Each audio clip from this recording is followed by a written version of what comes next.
Hey, welcome back. If you are new here, hi, I am really glad you found this channel. And if you have been here before, well, you already know what we do. We slow everything down, we turn the lights low, we let history come to us. So get comfortable, pull that blanket a little closer, and let me tell you a story. Here is something I want you to think about for just a moment. Imagine you wake up tomorrow morning and your phone gone, your car gone, the airport does not exist, and someone tells you you need to get from London to Rome. Not next week, not in 2 hours on a direct flight, but actually get there, over mountains, across a sea, through mud and rain and roads that are barely roads at all. Now imagine you are a woman, a noblewoman, in fact silk dress, powdered hair, the whole picture, and the year is 1780. How long do you think that journey takes? 2 weeks? A month? Try 6. 6 weeks minimum if the weather cooperates. 6 weeks of jolting carriages, terrifying mountain passes, flea-ridden inns and sea crossings that made even the bravest travellers empty their stomachs over the railing. And here is the part that gets me every single time I think about it. These women did it anyway. Not because they had to, because they wanted to. Welcome to tonight's story. Before we go any further, if you are finding this channel for the first time, or if tonight's story's hitting just right, I would really love it if you took a quick second to subscribe, tap like, or even drop a comment down below. Tell me where you are watching from tonight. Are you in bed already, on the couch? Out on the porch with a glass of something cold? I genuinely love hearing from you. It means more than you know. And when you feel like this is a place worth coming back to, that little subscribe button is right there waiting. Now dim those lights if you can. Let the room get soft and quiet. And let's go back. Way, way back. The year is somewhere in the 1700s. Let us say 1750, just to plant our feet somewhere solid. Across Britain and Europe, a particular class of women exists in a kind of beautiful gilded contradiction. They have everything: wealth, titles, estates, servants, fine clothes, access to the most powerful drawing rooms on the continent. And yet, in almost every meaningful way, their lives are not their own. A noblewoman in 18th century England could not vote. She could not own property independently once she was married. She could not practice law, medicine, or enter most professions. She was expected to run a household, raise children, be charming at dinner, and essentially wait. Wait for her husband to come home. Wait for the season to start. Wait for her life to begin. Travel, real travel, long travel, the kind that took you away from England and across the continent, was one of the only socially acceptable forms of escape. And when these women travelled, they did not just go somewhere. They transformed. That is what tonight is really about. Not the carriages exactly, not the roads or the mountains or the inns, though we will talk about all of those things. Tonight is about what it meant to move in a world that mostly wanted you to stay still. Now, before we go any further, I want to give you a little context, because the world these women moved through was almost unrecognisably different from ours. And I do not just mean the technology, although yes, obviously no engines, no trains, no planes. I mean the very idea of travel was different. Today we think of travel as something almost anyone can do. You book a flight, you pack a bag, you go. The whole world is theoretically available to you. In the 18th century, travel was power. Literal, physical, social power. The philosopher Francis Bacon wrote in 1625 that travel is a part of education, but he was talking about men. He was talking about young aristocratic men who could go out into the world, experience different courts and cultures, come back polished and worldly and ready to lead. Women were largely expected to receive that knowledge second-hand, through books, through letters, through the accounts of husbands and brothers who had actually been somewhere, which means that the women who did travel, and there were more of them than history has traditionally acknowledged, were doing something quietly, subtly radical. Researchers at Stanford University have documented at least 955 women who made the grand tour of Italy alone in the 18th century. 955. That is not a footnote. That is a movement. But let us back up even further. Because before we can understand what these women were doing, we need to understand what they were up against. And what they were up against first and most immediately was the road. Or more accurately, the thing that was technically called a road, but was in practice somewhere between a suggestion and a nightmare. In the 1730s and 1740s, a well-equipped carriage on a good day could cover maybe 15 to 20 miles. In a day, not an hour, a day. That is roughly the distance between downtown Boston and the suburbs, in 12 hours of travel. And that was on a good road. On a bad road, which was most roads, you might cover 10 miles if you were lucky. And roads in England and on the continent were, in the words of one traveller of the period, little more than cattle tracks and waterways. They were not paved. They were not maintained with any consistency. After a heavy rain, which in England happened roughly every other day, they became long, slow rivers of mud. Wheels sank, horses stumbled, carriages tipped. There is a remarkable little statistic from England in the late 17th century between 1684 and 1792. 10 separate patents were granted for devices designed to keep carriages from overturning. 10 patents. Over 100 years, and yet almost no one in that same period thought to simply fix the roads. That tells you something important about how priorities worked back then, and honestly, it tells you something about how priorities still work. Now I want you to picture a specific woman for a moment. Her name is Lady Mary Wortley Montagu. The year is 1716. She is 27 years old, sharp as a blade, and she is travelling across Europe from England to Constantinople, which is modern-day Istanbul, because her husband has been appointed as the British ambassador to the Ottoman Empire. Most women of her class would have stayed home, or at the very least they would have stayed quiet about it. Lady Mary did neither.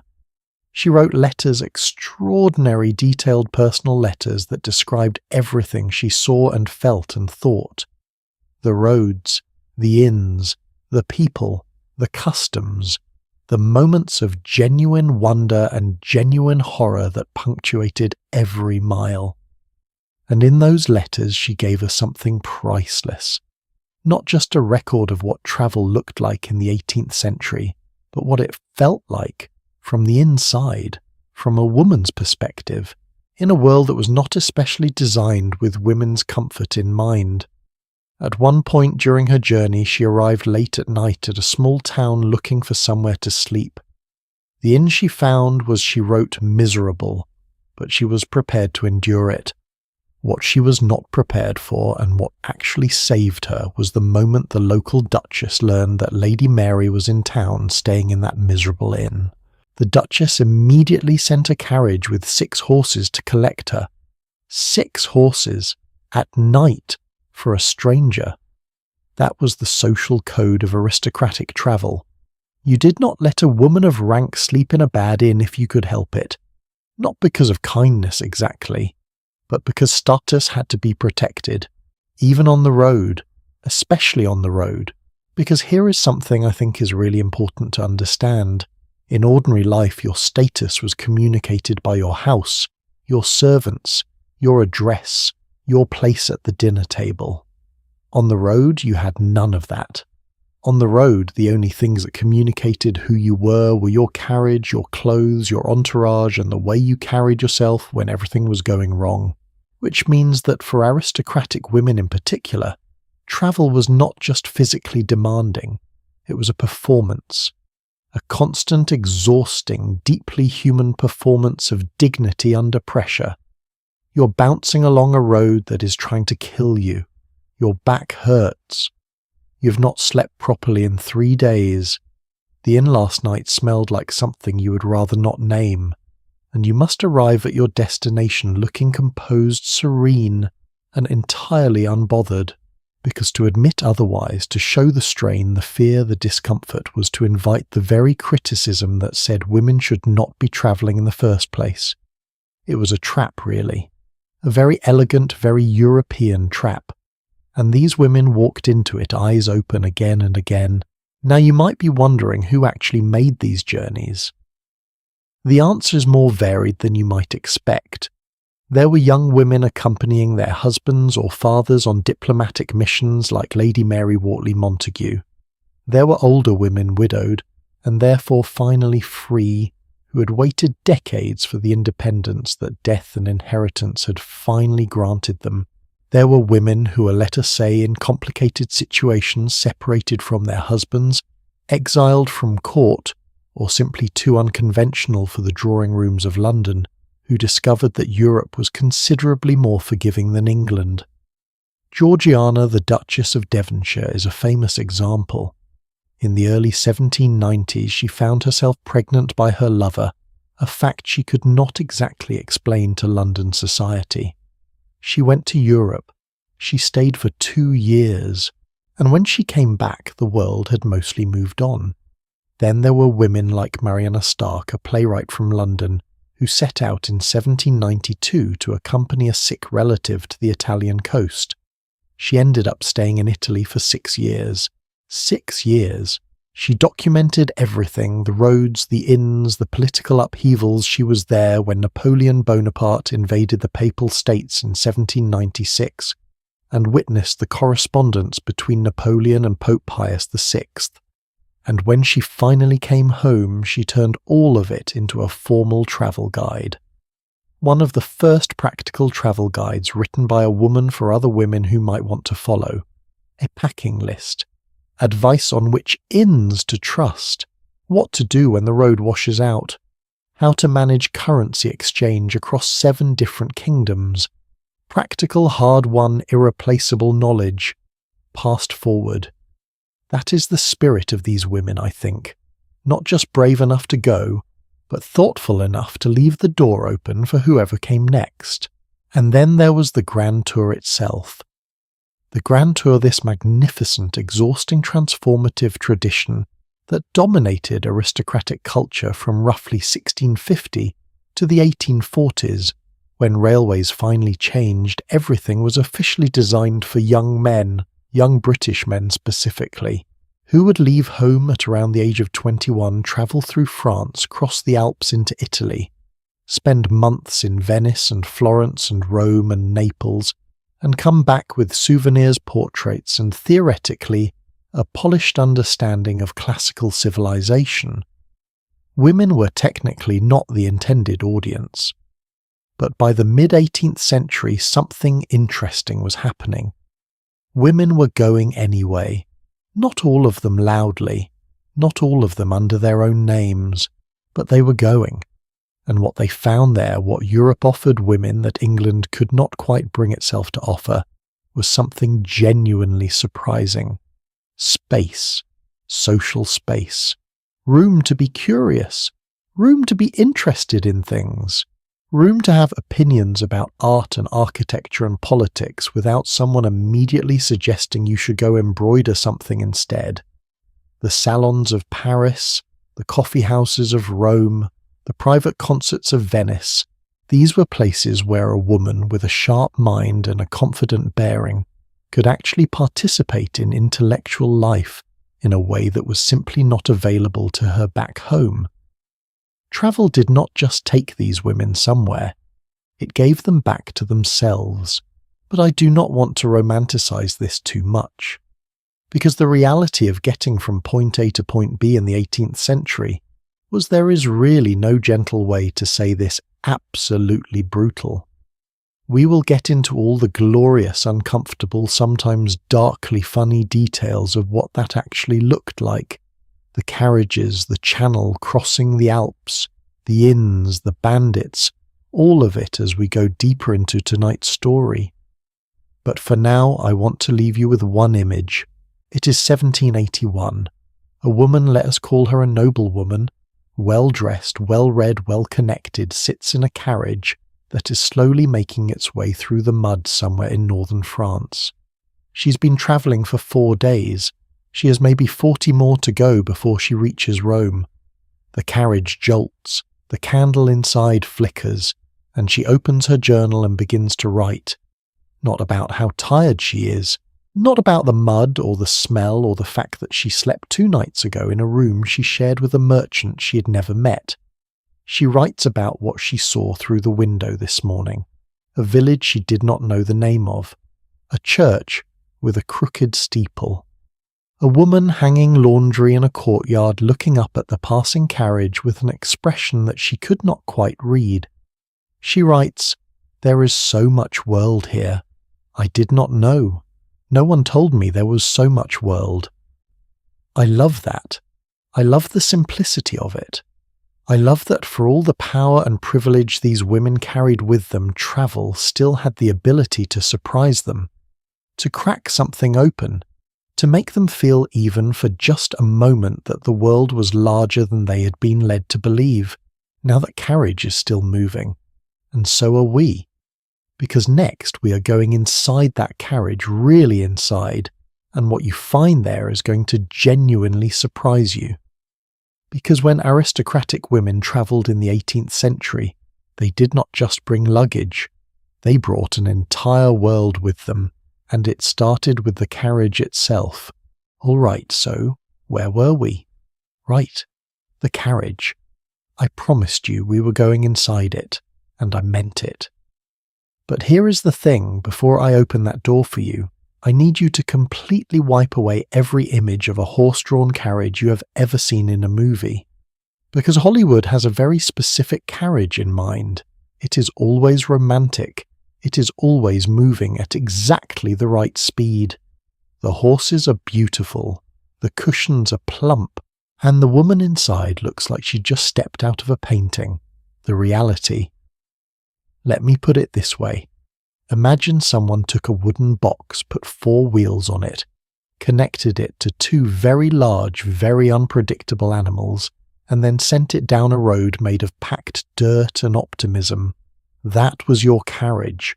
And if you were a noblewoman in the 1700s who was about to spend the next 6 weeks inside one, you had better have planned very, very carefully.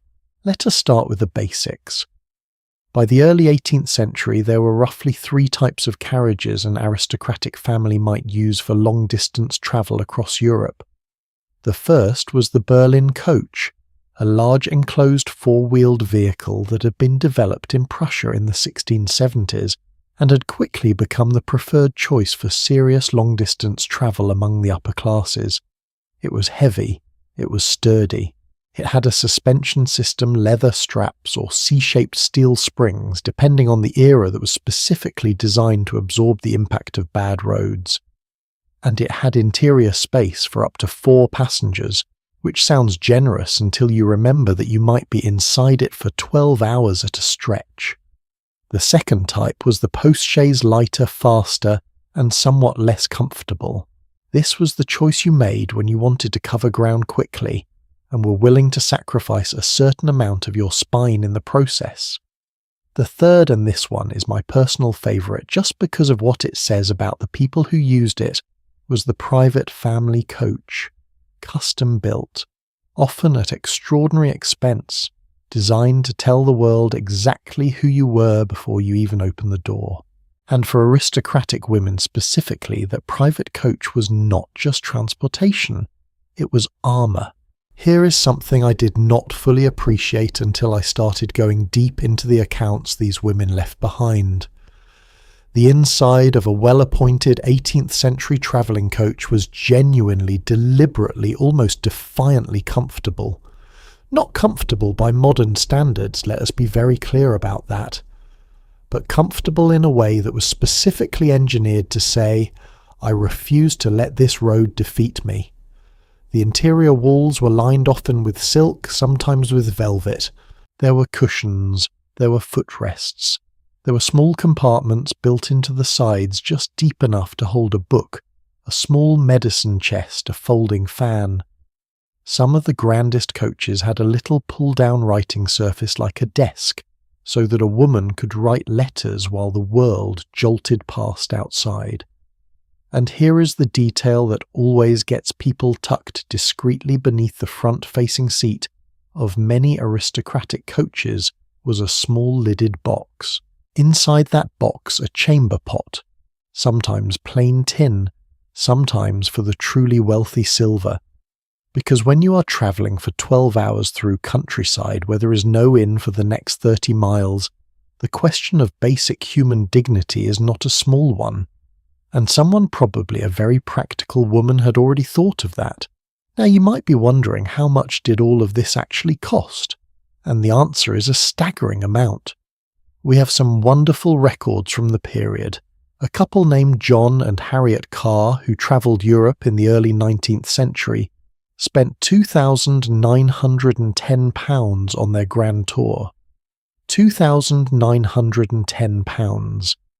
In today's money, historians estimate that converts to somewhere in the range of $412,000, and by the standards of the time, the Carrs were considered to have spent a relatively modest sum. There are accounts of single travellers spending more than £5,000 on a single tour, which means that in a very real sense the ability to travel at all, let alone to travel in comfort, was itself a statement. A declaration of financial power that was visible to everyone who watched your coach roll past. The size of your horses, the livery worn by your coachman, the number of outriders who flanked your carriage on the road, all of it communicated your place in the world before a single word was spoken. For aristocratic women who had relatively few ways to exercise public power in their own right, that visual language mattered enormously. But comfort inside the coach only solved part of the problem. Because the real challenge of 18th century travel was not what happened inside the carriage, it was what happened outside it. And what happened outside it for a noble woman preparing for a major journey across Europe required a level of logistics that would honestly put most modern corporate event planners to shame. Think about what she needed to organise. First, the route. Not just in general terms, but in specific detail. Which roads were passable at this time of year? Where were the posting stations, the inns that maintained fresh horses for hire, and how far apart were they? Were there any sections of road that were known to be particularly dangerous bridges that were recently reported as unstable passes through the mountains that would require special arrangements? All of this had to be researched in advance. By the late 18th century, there were published guidebooks, available practical documents that listed recommended roads, trustworthy inns, and approximate travel times between major cities. Mariana Starker, the playwright we met in our last section, who spent 6 years in Italy beginning in 1792, eventually published what became one of the first genuinely useful travel guides for women. Her book included not just descriptions of sights, but deeply practical advice how much to tip at a posting station, which currencies were accepted where, and critically, which roads were impassable in winter, and which mountain passes should never under any circumstances be attempted after October. That kind of knowledge was gold, literally irreplaceable, because getting it wrong did not just mean a bad day. It could mean being stranded for weeks in a foreign country with no way forward and no way back. Second thing, she needed to organise the horses. This is where it gets genuinely complicated. In the 18th century, horses were not something you simply loaded up in Dover and rode all the way to Rome. The animals needed rest. They needed feeding. They needed to be changed out regularly, typically every 12 to 15 miles at a posting station, or they would simply collapse under the strain of sustained heavy work. The system that had developed across Europe to manage this was called the post system. A network of inns, posting houses, spaced at regular intervals along major routes where travellers could hire fresh horses, rest for the night and get information about the road ahead. On the best roads in England and France, this system worked beautifully. Mail coaches during this period, which ran on the most established routes, could travel at speeds of up to 10 miles per hour by changing horses every 2 hours or so. But venture off the main routes as any woman heading through the Italian countryside, or across the German states often had to do, and the post system became much spottier. The horses available were sometimes old, sometimes badly fed, sometimes simply not there at all. And when the horses were not there, you waited, in whatever passed for a waiting room at a rural posting house, which was usually just the stable. I want to pause here for a second and ask you something. When you imagine a powerful, influential woman, whether from history or from today, do you think of someone who waits? Probably not. We tend to associate power with movement, with agency, with the ability to make things happen on your own timeline. And yet these women who were genuinely powerful by the standards of their world spent an enormous amount of their travel time simply waiting for horses, waiting for weather, waiting for roads to dry out after rain, waiting for a border official to decide whether their papers were in order, waiting for a boatman to agree to take them across a swollen river. And what strikes me reading their letters and journals from this period is how they handled it.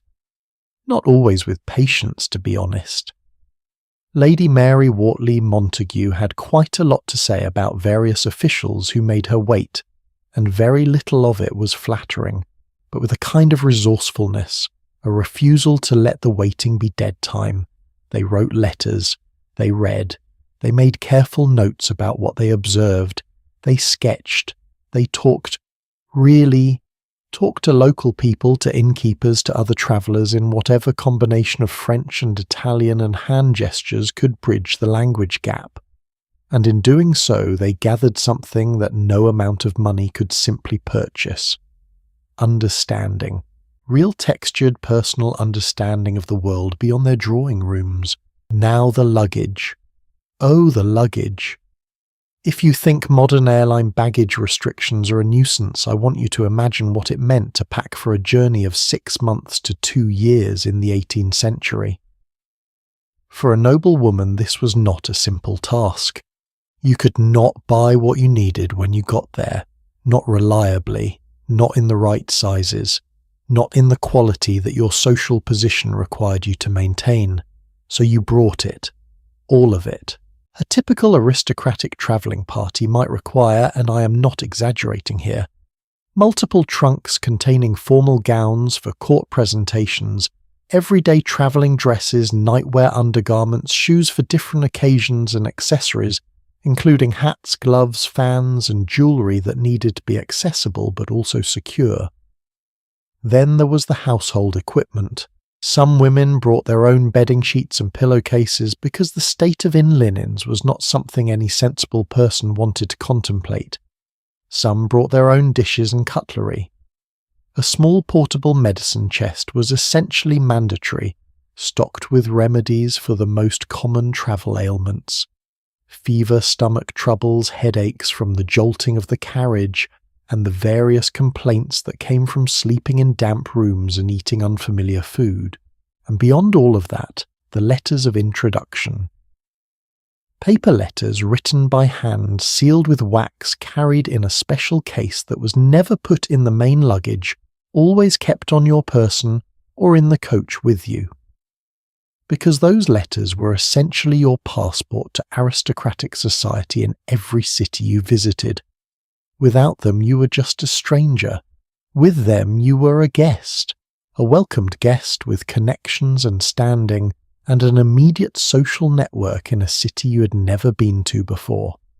The system of letters of introduction was the 18th century's version of LinkedIn, really, except considerably more elegant. And the stakes of losing your letters were considerably higher than the stakes of forgetting your password. There is a moment I keep coming back to when I think about all this preparation. It is not a famous moment. There is no painting of it. But I find it more revealing than almost anything else about what this kind of travel actually required. It is the moment before departure. A noblewoman, let us say she's travelling in the 1780s somewhere in England, perhaps, from her country estate in the north.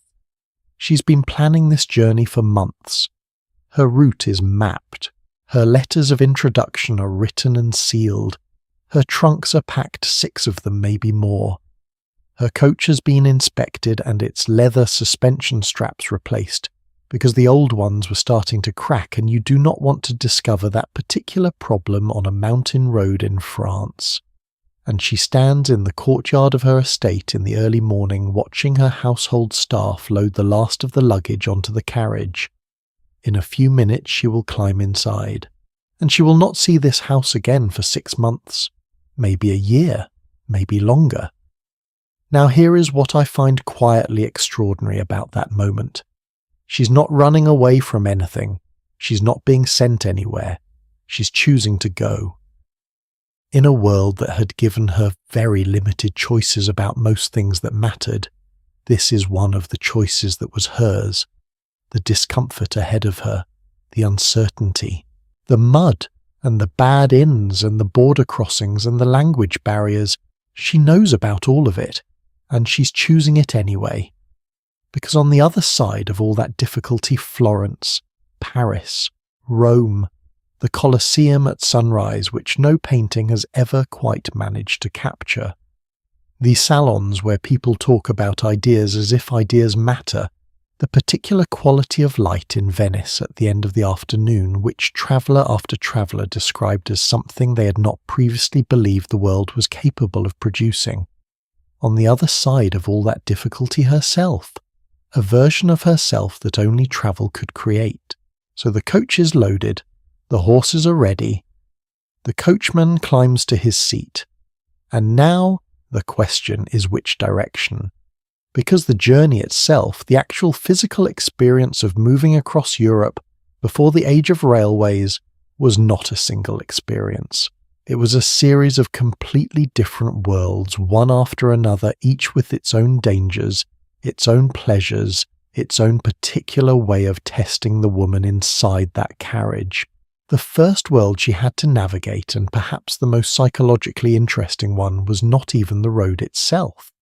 It was the water. And I say psychologically interesting because the crossing of the English Channel, which every British traveller had to make before any European adventure could truly begin, produced some of the most vivid and viscerally honest writing in all of 18th century travel literature. Because the Channel did not care who you were. It did not care if you were a duchess or a governess. It did not care about your letters of introduction or the quality of your coach's upholstery. When the wind came up and the water started moving, everyone on that boat was exactly the same. And what that crossing was like, what it really felt like, is where we are going next. The English Channel, 21 miles wide at its narrowest point. 21 miles. If you drove that in a car today, it would take you maybe 18 minutes. You would barely have time to finish a song.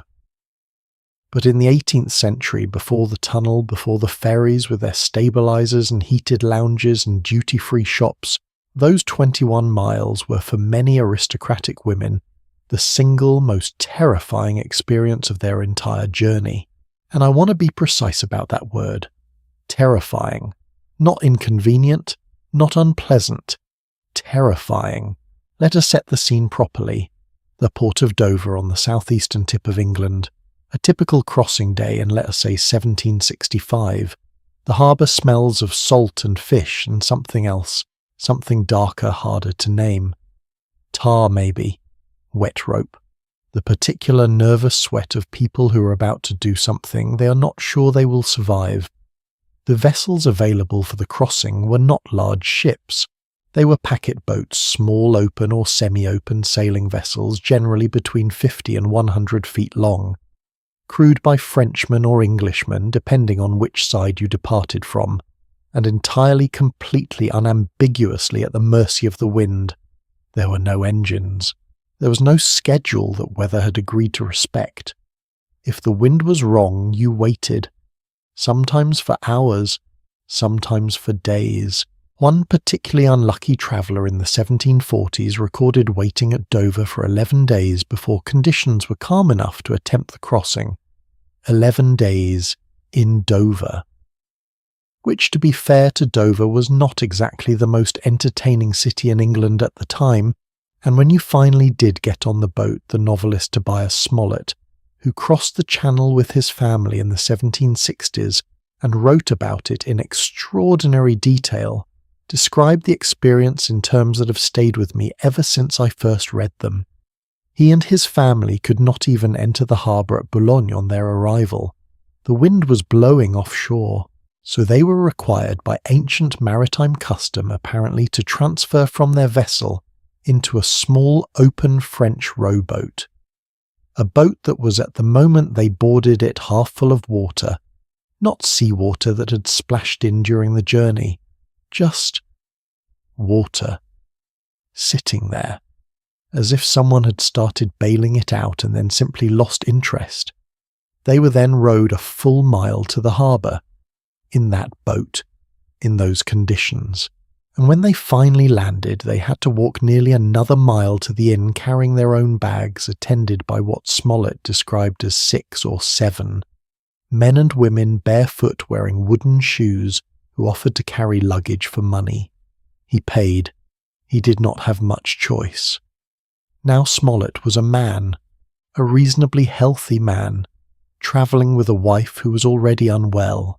For an aristocratic woman in full travelling dress, multiple layers of fabric structured stays a hat that the wind was actively trying to steal, that same sequence of events required a level of physical resilience and sheer stubbornness that I think we genuinely underestimate today. Here is what I find genuinely fascinating, though. Read enough accounts of women crossing the Channel in the 18th century and you notice something interesting. The men who wrote about the crossing tended to focus on the danger, the drama, the near misses and the stomach-turning swells. The women who wrote about it tended to focus on something else entirely. They noticed the other people, the other passengers, the way strangers, people who would never have spoken to each other in any drawing room in England, were suddenly briefly completely equal in their shared misery. A duchess and a merchant's wife both leaning over the railing, a young governess and an elderly countess gripping the same rope for balance. Travel, and specifically the miserable shared experience of it, had this remarkable levelling effect. Lady Mary Wortley Montagu wrote in her letters about observing people she would never normally have encountered. Not with condescension, which would have been the easiest and most socially acceptable response, but with genuine alert curiosity. She was interested. In everyone. In the texture of other lives. And I think that is one of the things that made women's travel writing from this period so much richer, in many ways, than the men's. The men were often looking outward at ruins, at art, at political systems, at what confirmed or challenged their existing ideas about civilization. The women were often looking at people, and people, it turns out, are considerably more interesting than ruins. Now let us talk about what actually happened once you survived the Channel and set foot in France. Because France was not a single experience. France was a journey within a journey. The standard route from Calais south through Paris and then onward to the Alps covered roughly 600 miles, at the pace that most aristocratic travelling parties maintained, stopping to rest, to change horses, to visit notable towns along the way, to allow someone to recover from whatever ailment the crossing had introduced. That 600 miles might take 3 to 4 weeks. 3 to 4 weeks of navigating French roads, which were, it must be said, generally better than English roads. The French had begun building a serious national road network, the Route Royale, or royal roads, under King Louis XIV in the 17th century. By the mid-18th century, France had some of the best-maintained highways in Europe, straight, properly surfaced in many sections, lined with trees that provided shade in summer. But, and this is an important but generally better than English roads, is a very low bar. In winter, even the best French roads turned to mud. In summer, the dust they kicked up could be suffocating. And in the countryside between major cities, the posting houses were sometimes so widely spaced, and the horses so poorly maintained, that progress slowed to a crawl regardless of road quality. One account I came across described a stretch of road in central France where the local posting master had only 3 working horses available. 3. For a road that was theoretically a major artery of European travel. The traveller, a woman travelling with her daughter and 2 servants, had to wait 4 hours while one of those horses was rested enough to be pressed back into service. 4 hours in a posting yard surrounded by the smell of horse manure and the sound of flies. She spent the time writing letters. Of course she did. Here is a question I genuinely want you to think about for a moment. What would you do with that kind of enforced waiting? With all that unstructured time in an unfamiliar place with nothing but your own thoughts, and whatever you had thought to bring along to read, I ask, because I think the answer says something real about character. Not about patience is just gritting your teeth, but about what you do with time when no one has scheduled it for you. These women read voraciously. They wrote letters, journals, observations, poetry. Some of them sketched. Some of them practiced languages with whatever local person was willing to sit and talk with them. And some of them simply watched. Watched the road. Watched the people coming and going. Watched the particular way light moved across an unfamiliar landscape. And filed it all away. Because for many of these women the journey was the education, not the destination. Not the ruins of Rome or the galleries of Florence, the road itself, the waiting, the watching, the slow accumulation of the world as it actually was rather than as books had described it. The road through France had one more significant challenge before the Alps appeared on the horizon, and that was the matter of borders. In the 18th century, Europe was not the relatively unified thing we think of today. It was a patchwork of kingdoms, duchies, principalities and city-states, each with its own laws, its own customs officials, and its own highly variable attitude toward foreign travellers. Crossing from one territory to another required papers, passports, or rather letters of passage issued by governments or embassies that had to be presented, inspected, stamped and approved by officials who were sometimes thorough, sometimes corrupt, sometimes simply bored and looking for someone to make wait a little longer. For aristocratic women, this created a particular kind of problem. Their status, which protected them in so many other ways, sometimes worked against them at border crossings. A wealthy carriage with fine horses and liveried servants attracted attention, and attention in a world where customs duties were a major source of government revenue meant that your luggage would be searched. All of it. Every trunk, every case, every carefully wrapped painting purchased in Paris and silk fabric bought in Lyon. And if the customs official decided fairly or otherwise that your goods were subject to import duty, you paid, on the spot, in whatever local currency was required, which meant that every experienced aristocratic traveller of the period maintained a carefully organised financial reserve for exactly this purpose.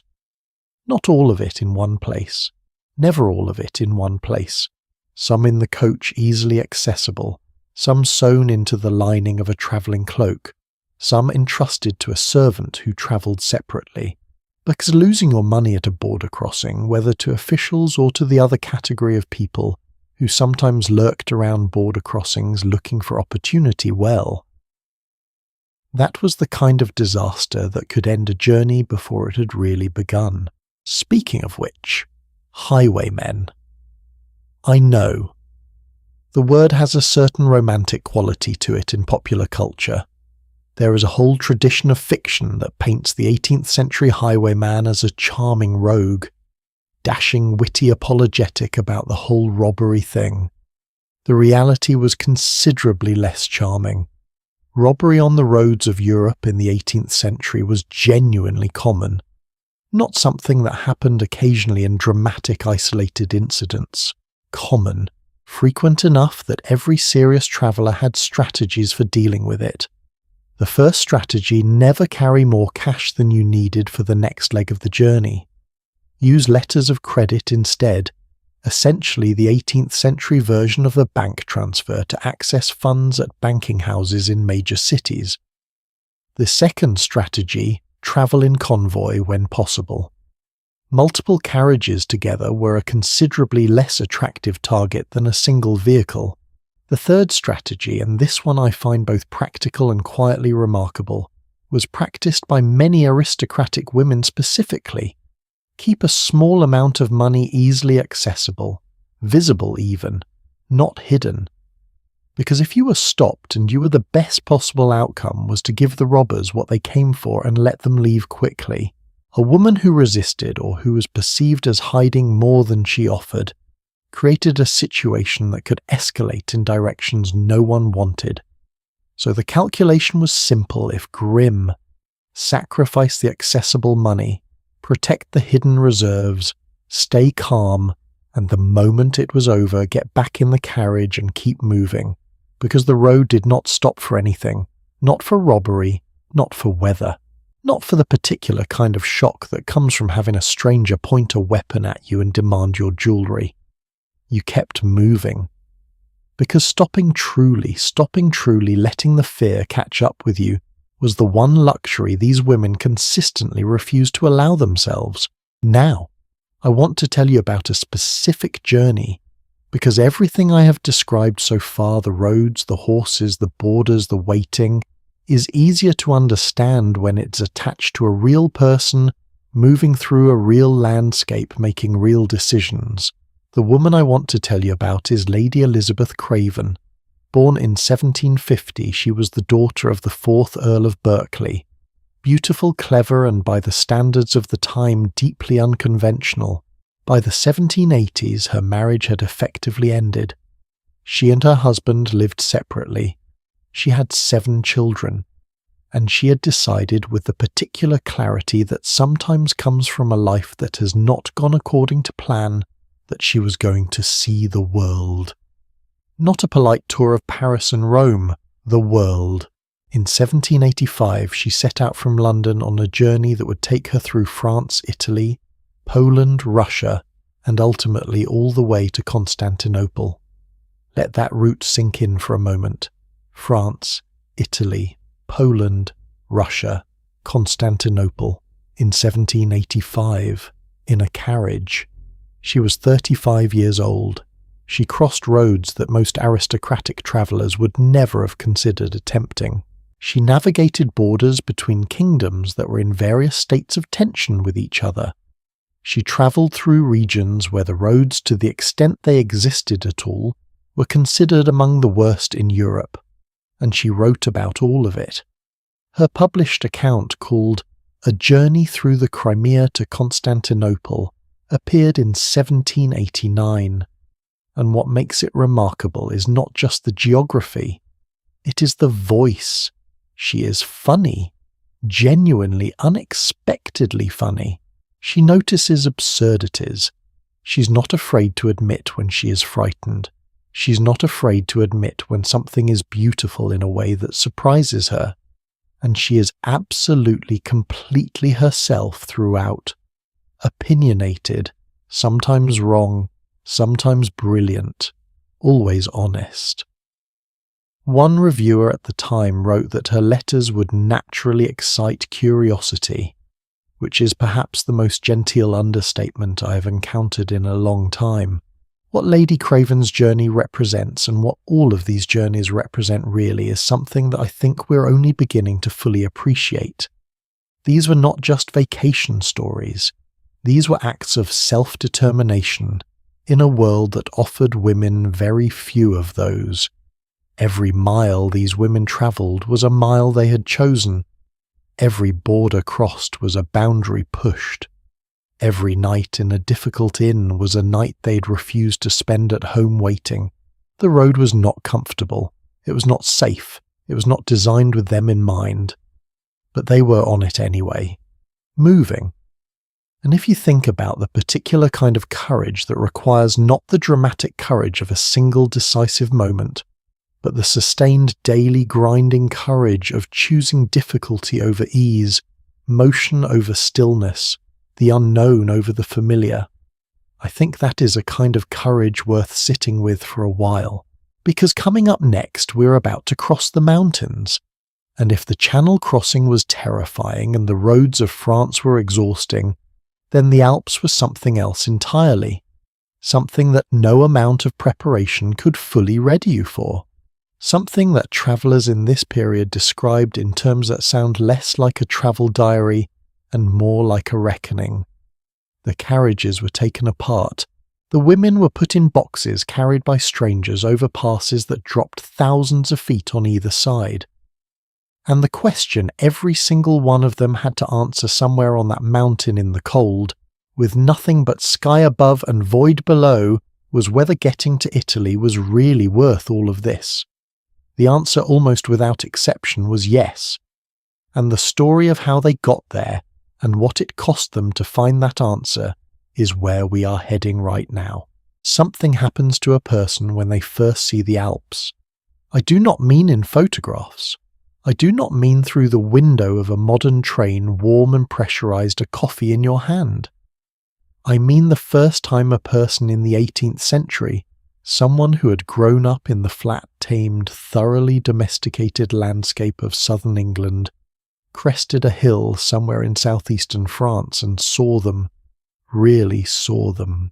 That wall of white and grey and impossible height stretching from horizon to horizon, not looking like a mountain range so much as looking like the edge of the world.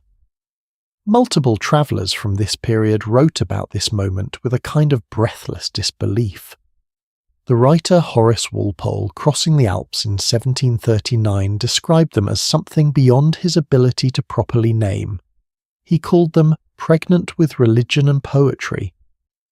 Now, Horace Walpole was a man, and we will get to the women in a moment, but I quote him because he captures something that almost every traveller of the period expressed in one form or another.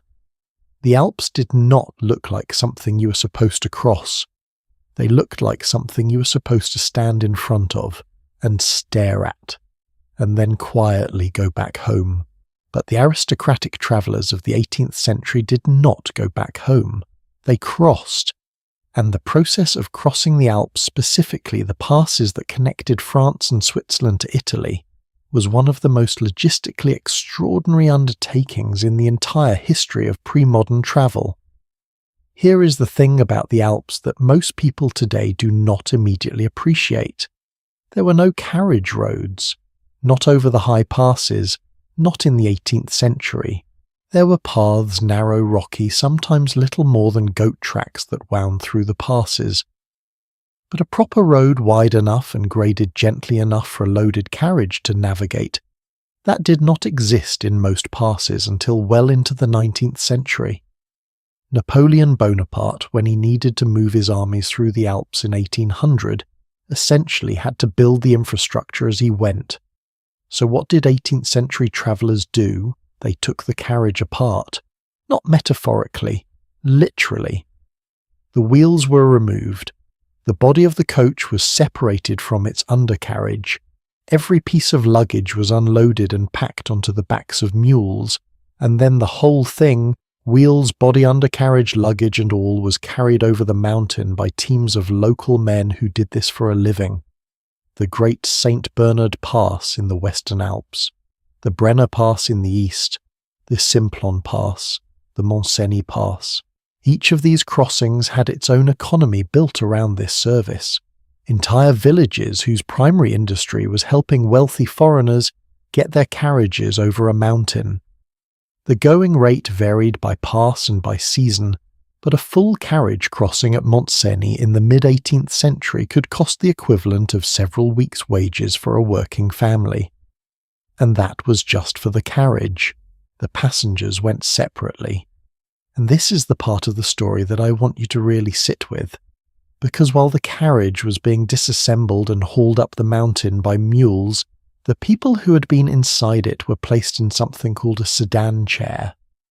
Or sometimes, and I think this is a more honest description, a box. A sedan chair was essentially a small enclosed chair or bench, just large enough to sit in, mounted on two long poles. It was carried by 4 men, 2 in front, 2 behind, and with you inside it they walked up the mountain, over paths so narrow that in some sections only one person at a time could pass, along ledges where if you leaned slightly to one side and looked down what you saw was a very long way down, through weather that could change from reasonable to genuinely dangerous in less than an hour. Snow in summer was not unusual at the higher elevations. Ice was a constant possibility, and you, the noblewoman, the duchess, the baroness, the writer, who'd been so composed in her silk-lined coach on the roads of France, you were now entirely dependent on the physical strength and careful footing of 4 strangers. 4 men whose names you probably did not know, whose language you might not speak, whose faces you could not even see from inside the chair. How does that feel, I ask, because I think about it a lot. The complete surrender of control that moment required. The absolute necessity of trust in a situation where you had no alternative but to trust. For women who had spent their entire lives navigating a world that required them to appear composed and in command at all times, this was something entirely different. Something stripped down, honest. You could not perform dignity on that mountain path, you could only hold on. Lady Anna Miller crossed the Alps via the Mont Cenis Pass in 1770. She was 30 years old, travelling with her husband, and she kept a detailed journal of the crossing that was later published as part of her letters from Italy. What she wrote about the sedan chair experience is one of the most vivid and honest accounts I've come across. She described the path as sometimes no wider than 18 inches. 18 inches! That is roughly the width of your shoulders. She described looking out through the small window of her chair and seeing the valley below, and I am paraphrasing here in my own words as so far down that it seemed to belong to a different world entirely. She described the men who carried her as moving with a kind of casual confidence that she found both reassuring and deeply unsettling, because they were so clearly unafraid, and their lack of fear made her simultaneously feel better and worse. Better, because clearly they do this all the time, clearly it is manageable. Worse because they do this all the time and they still feel the need to hold on very carefully, which means the risk is real. She also wrote something that I find genuinely moving.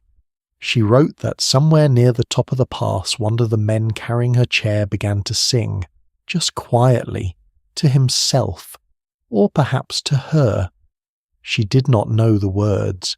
She never found out what the song was, but she wrote that it helped. That in that moment on that narrow path with the void on one side and the mountain on the other, this sound of a human voice doing something purely human, singing for no practical reason, just because the moment called for it, made the whole terrifying thing feel briefly survivable. I love that detail. I love it because it is so specific, so small, and so completely true.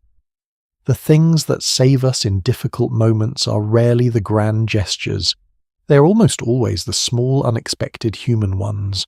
Now the actual physical crossing of a major Alpine pass in the 18th century took on average 1 full day, sometimes more if the weather turned. The Great St. Bernard Pass sits at an elevation of 8,114 feet above sea level. To put that in context, that is higher than any point in the continental United States east of the Rocky Mountains. At that elevation in the 18th century, even in summer temperatures could drop well below freezing at night. The air was noticeably thinner. Travellers who were not accustomed to altitude sometimes experienced headaches, dizziness, and what one account described as a peculiar lightness of the head that was not entirely unpleasant, but not entirely trustworthy either. At the top of the Great St. Bernard Pass sat and still sits a monastery, the Hospice of St. Bernard, founded in the 11th century by a monk named Bernard of Menthon specifically to shelter travellers who were making this crossing. By the 18th century, the monks at this hospice had been hosting exhausted, cold and grateful travellers for 700 years. They provided food, warmth, a place to rest. and they asked for nothing in return, though donations were welcomed. The dogs they kept, the large, powerful breed we now call St. Bernards, were used to locate travellers who had lost their way in snowstorms or fallen in the cold.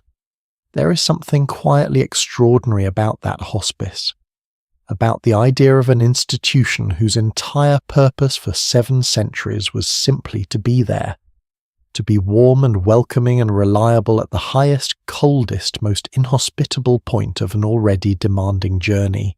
I think about that sometimes when I pass through an airport and the Wi-Fi does not work and I feel vaguely irritated about it. 700 years of monks in the snow. Perspective is a useful thing. Once the carriage had been hauled over the pass and reassembled on the Italian side, a process that typically took most of a day in itself, something interesting happened. The road improved. Dramatically. Not immediately and not perfectly. But the descent into the Po Valley on the Italian side of the Alps brought travellers onto roads that were in many sections genuinely better than anything they had experienced since leaving Paris. And with better roads came something else. Speed. A carriage that had been crawling at 10 miles per day through the mountains could now, on the flat roads of northern Italy, cover 30 or even 40 miles in a good day. The landscape opened up. The sky got bigger. The light changed, becoming that particular warm golden quality that travellers from northern Europe described with an almost obsessive frequency in their journals. Because the light in Italy is different. Anyone who has been there knows it. And for an 18th century English noblewoman who had spent her entire life under the grey flat skies of Britain, that first afternoon of Italian light was something close to a physical revelation. Hester Piozzi, the writer and socialite who travelled through Italy in the 1780s, described the light near Turin as something she had previously thought existed only in paintings. And then she realised. The paintings were right. The Italian painters had not been exaggerating or idealising. They had simply been accurate. And the accuracy of those paintings, which she had spent years admiring in English drawing rooms, was something she could not have fully understood until she was standing inside the reality they depicted. That is one of the things travel does. It validates things you thought you understood intellectually, and in validating them transforms them from knowledge into something more alive. There is one more piece of the Alpine crossing story that I want to tell you, because it involves a detail so specific and so wonderfully strange that I have never forgotten it since I first came across it. The carriages, when they were reassembled on the Italian side of the Alps, were not simply put back together and sent on their way. They had to be inspected, not by customs officials, though that came later, but by the coachman and the footman who checked every bolt and every leather strap and every wooden joint for damage sustained during the disassembly and transport process. Because a carriage that looked fine might have a hairline crack in a wheel spoke, or a suspension strap that had been slightly overstretched, or a door hinge that had been slightly bent during the mule transport.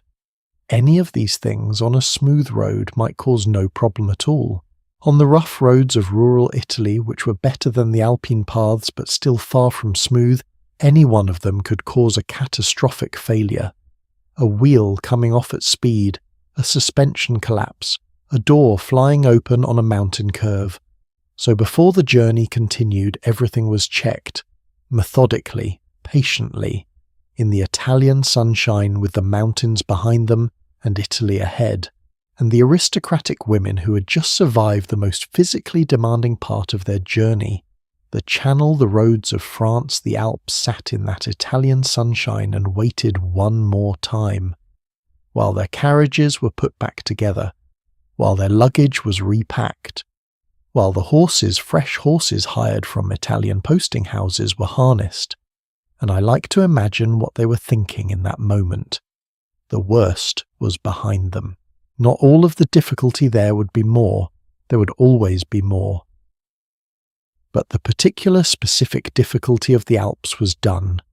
They had come over the edge of the world, and the world had continued on the other side. which is perhaps the most useful thing any difficult journey can teach you.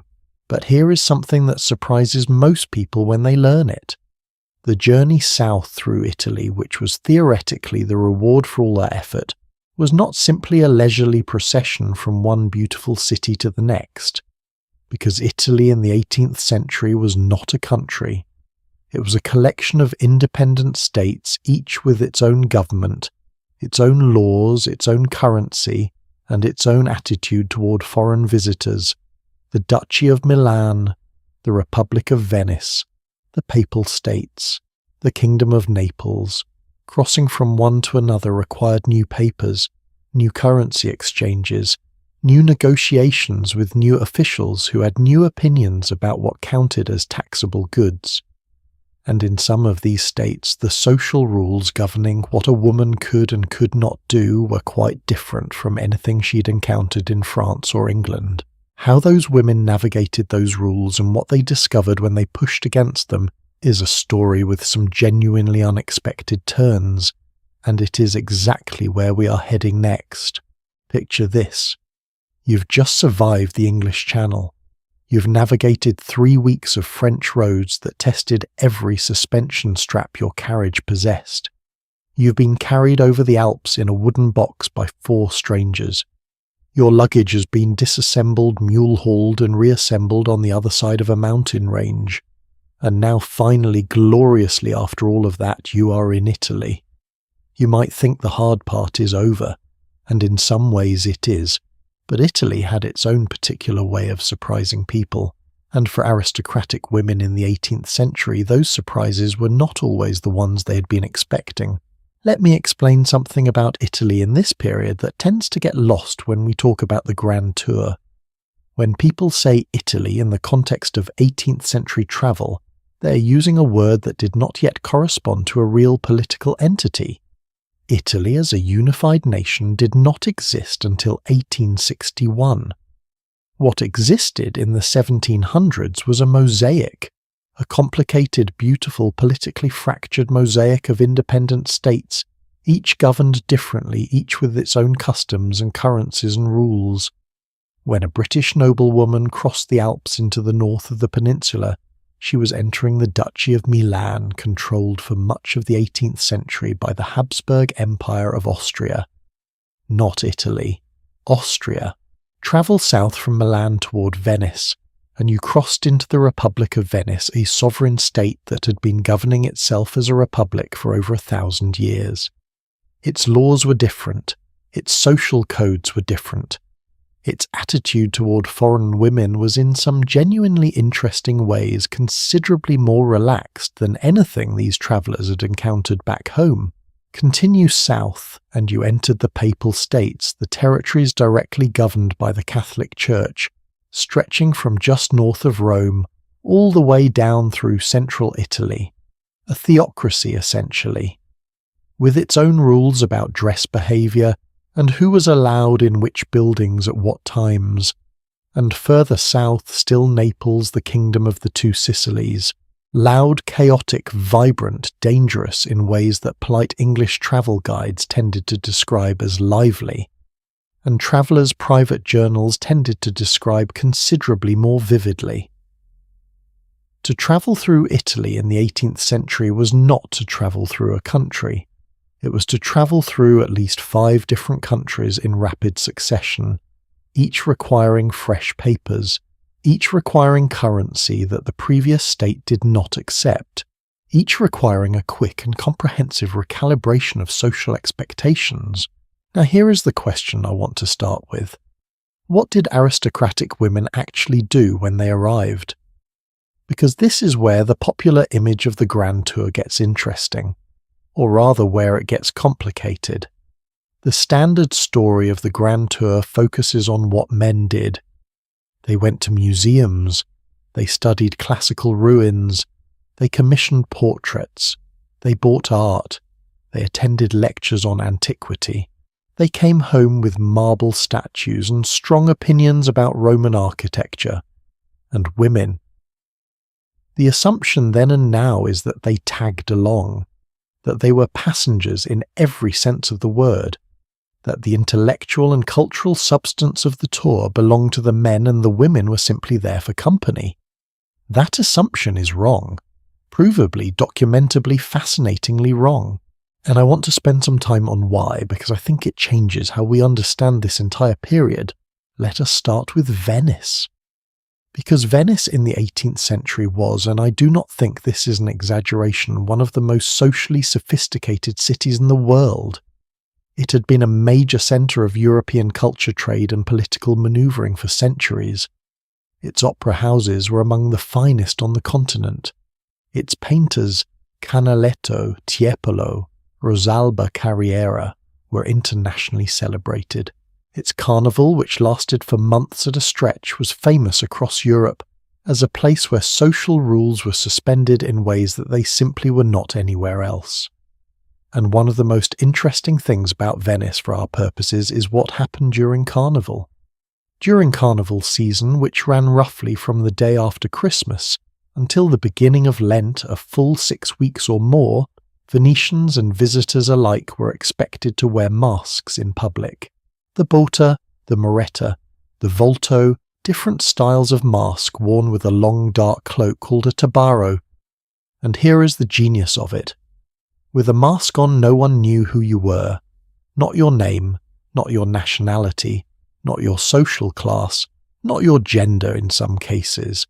For a British noblewoman who had spent her entire life navigating the extraordinarily rigid class and gender hierarchies of English society, this was not just liberating. It was genuinely disorienting. She could go anywhere, talk to anyone, enter spaces that would normally have been off limits, say things she would never have said at home, and when she took the mask off at the end of the evening, she was simply herself again.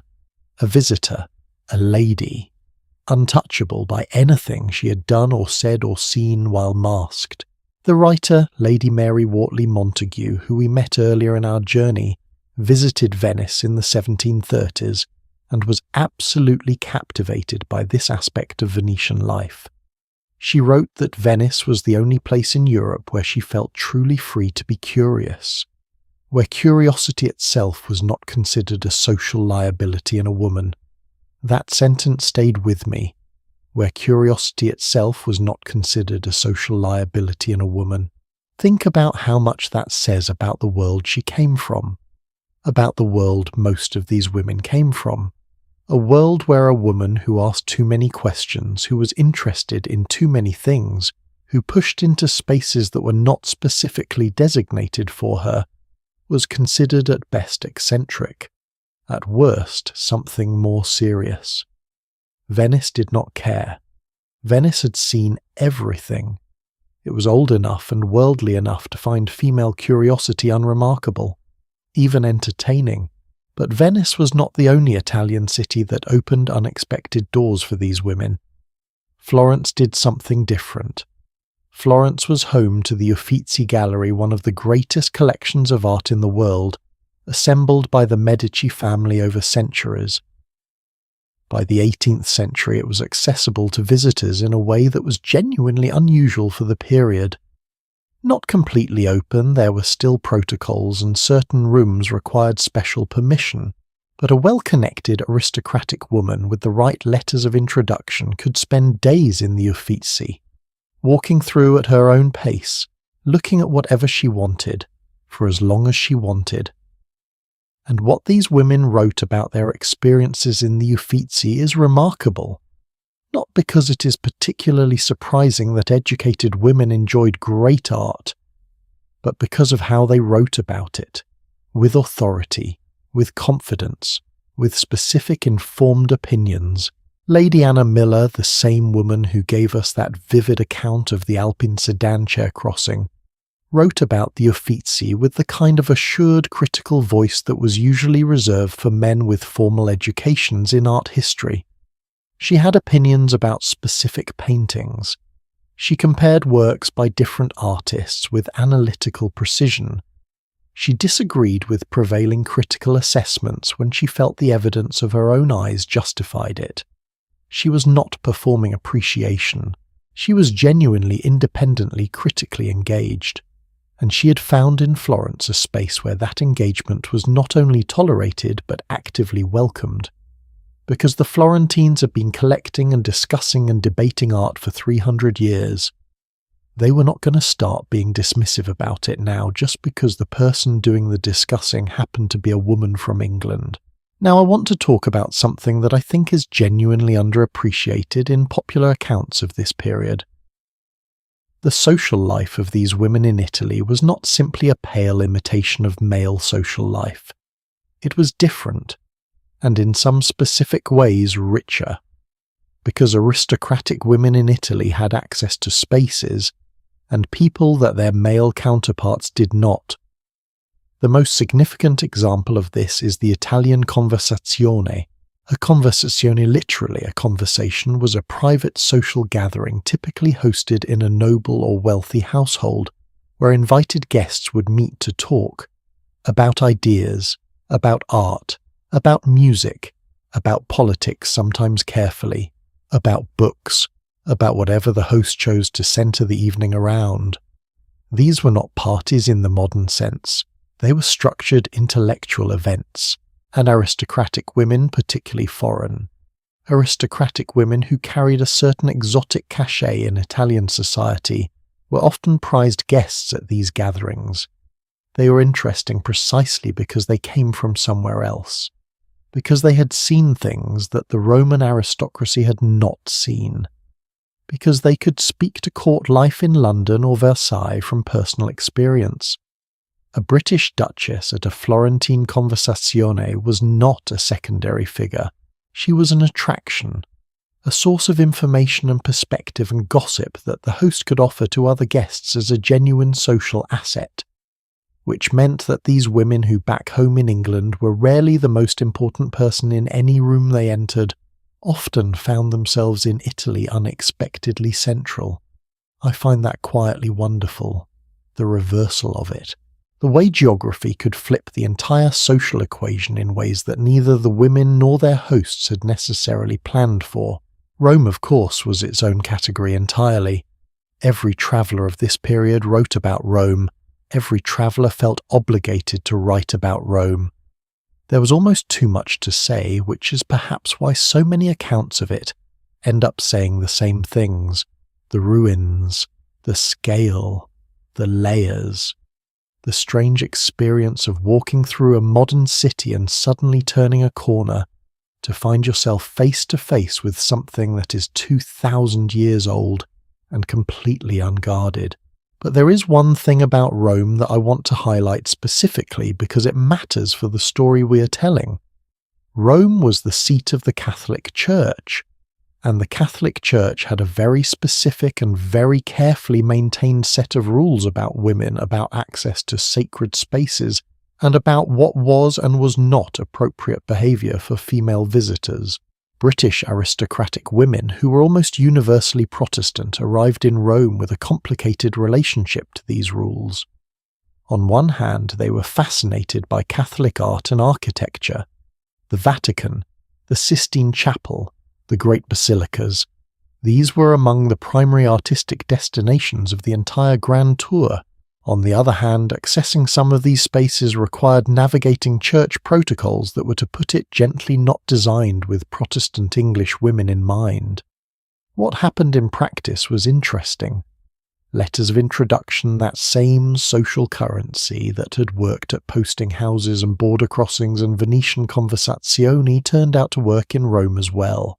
A well-connected woman with the right introductions could sometimes gain access to private Vatican collections that were not open to ordinary tourists, could attend ceremonies and events that required specific permission, could meet with church officials who were in the 18th century often enthusiastic patrons of the arts and genuinely interested in talking with educated Europeans about culture and history.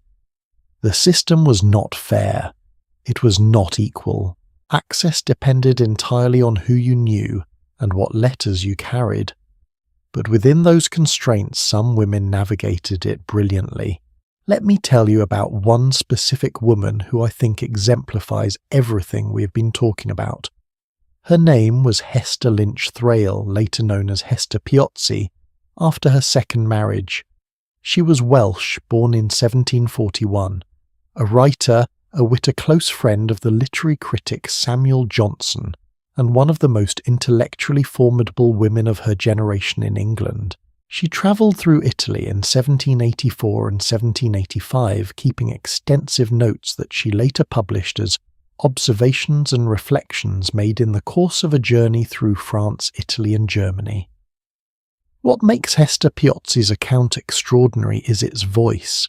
She is funny, sharply specifically funny. She notices things that other travel writers miss because they are too busy being serious.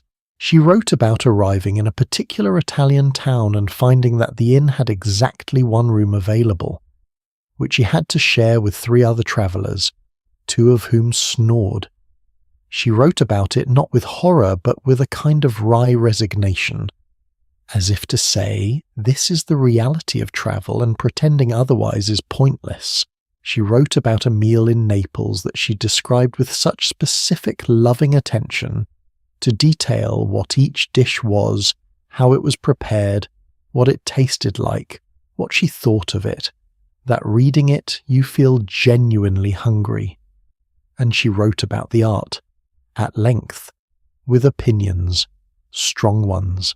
She visited the excavations at Herculaneum, the ancient Roman city that had been buried under volcanic material from Mount Vesuvius in 79 Anno Domini, and rediscovered in the 1730s, and wrote about it with a kind of quiet awe that she rarely allowed herself in other contexts.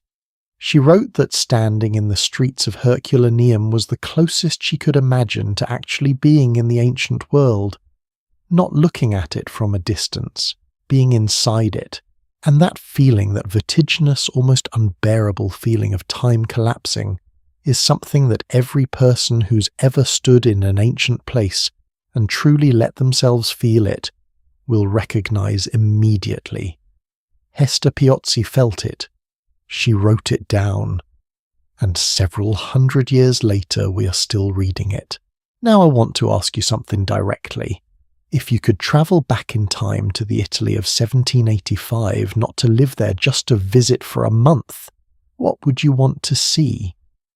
Because I think most of us, if we are honest, would have a list very similar to the one these women had. The art, the ruins, the food, the light. But I suspect we would also want more than we might initially admit what these women were really seeking. The feeling of being somewhere completely different from where you started. The feeling of being even temporarily someone slightly different from who you usually are. That feeling does not require a carriage or an Alpine crossing or a Channel packet boat. But in the 18th century earning it did. And I think that is part of why these journeys mattered so much to the women who made them. Not just what they saw when they got there, but who they became in the getting there. The difficulty was not incidental, it was essential. There is one more layer to the Italian experience that we have not touched on yet, and it is the one that most surprised me when I first started researching this period. Because while these aristocratic women were navigating conversazioni and Vatican protocols and the art galleries of Florence, they were also navigating something much more unpredictable. The inns, the places they actually had to sleep. And what went on at those inns, the negotiations, the indignities, the occasional absolute disasters tells us more about the real texture of 18th century travel than almost anything else. Because when the carriage stopped for the night and the door opened, and a noblewoman stepped out into the courtyard of whatever in fate had provided the silk-lined coach was left behind. And what she walked into next was entirely uncomfortably often, hilariously human. That is where we're going next. There is a particular kind of exhaustion that only travellers know, not the tired that comes from a long day of work, not even the tired that comes from not sleeping well. It is the tired that arrives somewhere around the 4th consecutive day of movement, when the carriage has been rocking beneath you for so many hours that you feel it even when you're standing still, when the roads have jarred every joint in your body into a kind of dull, persistent protest, when you're hungry and dusty and your hair is doing things you've given up trying to correct, and then the carriage slows and stops, and someone opens the door, and you look out at the inn where you will be spending the night. For an aristocratic woman in 18th century Europe, that moment of looking out at the inn was one of the defining experiences of the entire journey, because what she saw could range from genuinely pleasant to genuinely alarming. And the difference between the two was almost entirely a matter of luck. Let me paint you an honest picture of what an average roadside inn looked like in this period. Not the romantic version, the real one. The building itself was typically a large stone or timber structure built around a central courtyard. Horses and carriages entered through an archway from the road. This stable occupied one entire side of the courtyard, the kitchen another. The sleeping rooms were upstairs, accessible by a narrow staircase that was almost never wide enough for the trunks the servants were trying to carry up it. The ground floor smelled of horses' smoke and whatever was currently cooking. The upper floor smelled of everything that had been cooked for the past 30 years, layered one meal on top of another until the walls themselves seemed to have absorbed it. The beds. Oh, the beds. Here is the thing about beds in 18th century inns that most people do not know.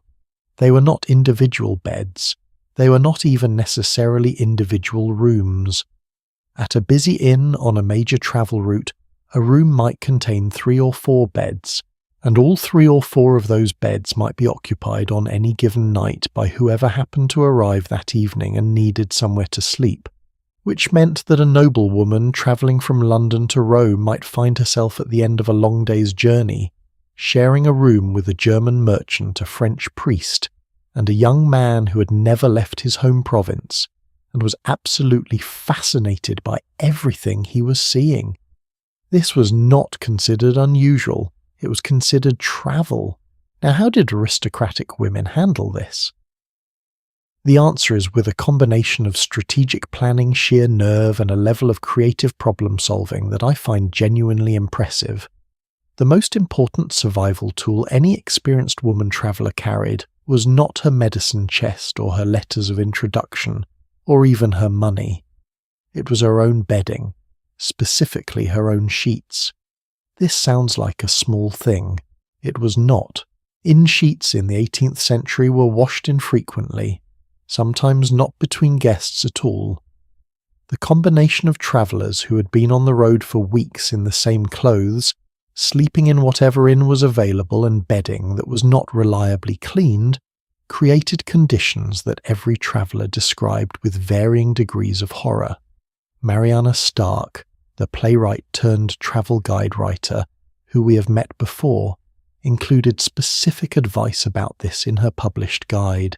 She recommended carrying your own lightweight linen sheets in a dedicated bag that was always kept accessible, not buried in the bottom of a trunk, available. Because the moment of arriving at an inn was not the moment to be searching through 3 trunks to find your bedding.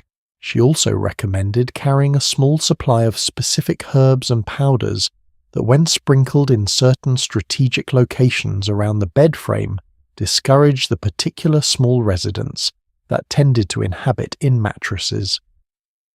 I will let you use your imagination about what those small residents were.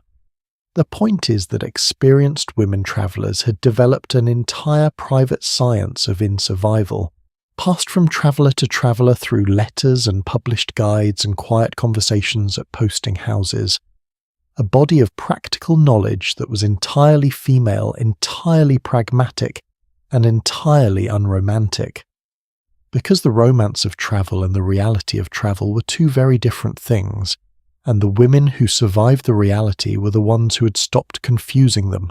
But here is what surprises me most about the accounts these women left behind. They did not, on the whole, complain. Not in print, not publicly. Their letters home described the interesting things they had seen, the people they had met, the moments of beauty and surprise. The bad inns appeared in the journals, in the private notes, in the letters to close female friends who were trusted not to repeat what they read.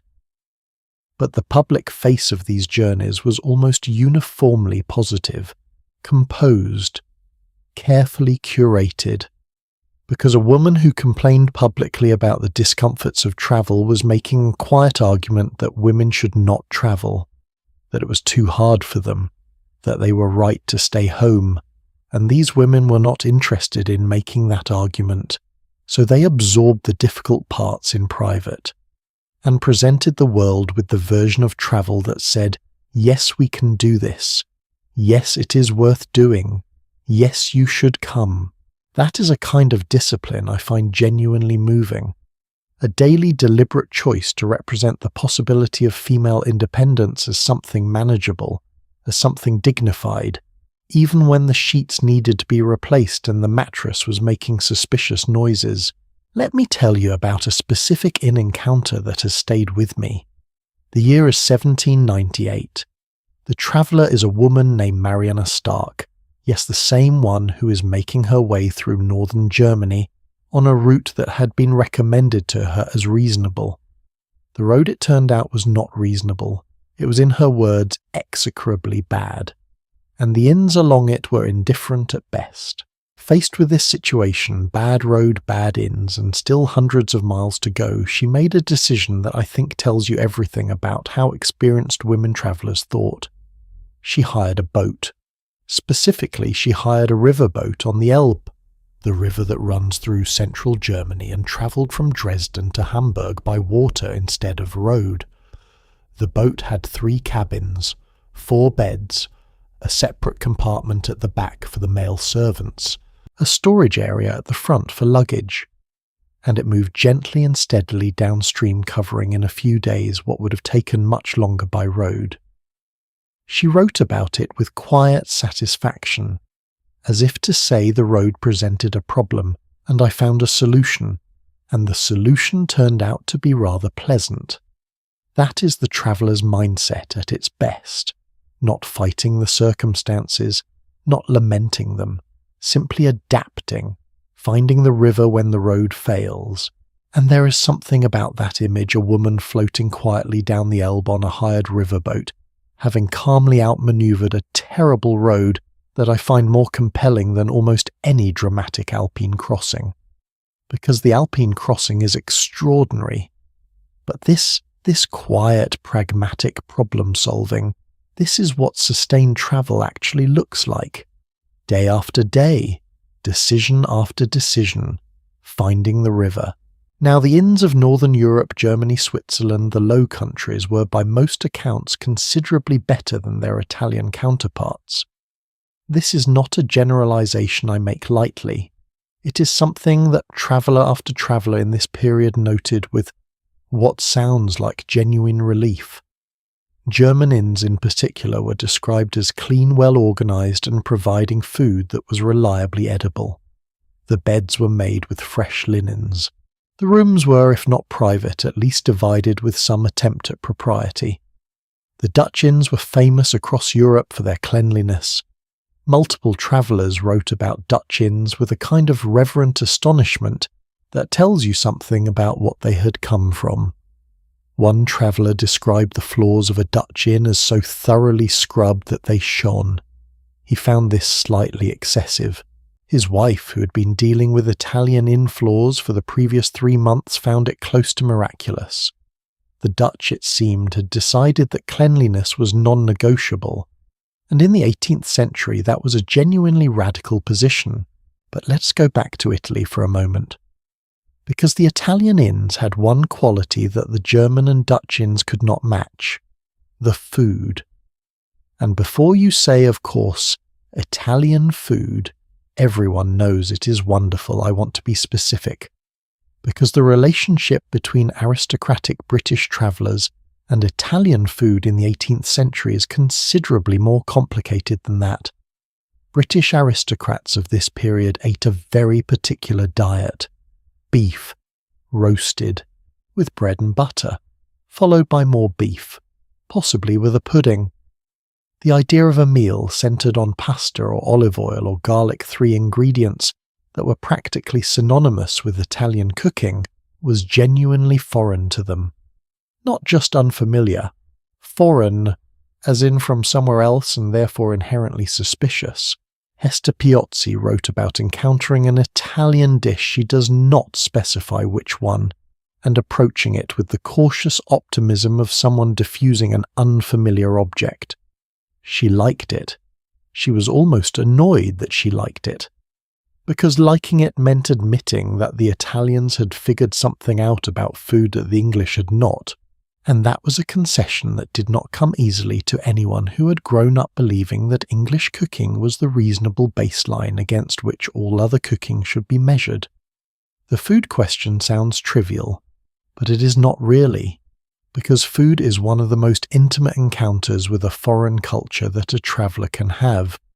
You cannot hold it at arm's length. You cannot observe it from a safe distance. You have to put it in your mouth. And for women who were already navigating so much that was unfamiliar and potentially destabilizing, the food was often the thing that decided finally and irrevocably whether they were the kind of person who could genuinely open themselves to somewhere new, or the kind who would always in their hearts be holding out for a roast. There is one more aspect of the inexperience that I have not mentioned yet, and it is the one that in many ways mattered most: the conversation. Because inns were not just places to sleep, they were social hubs, the gathering points of an entire mobile world.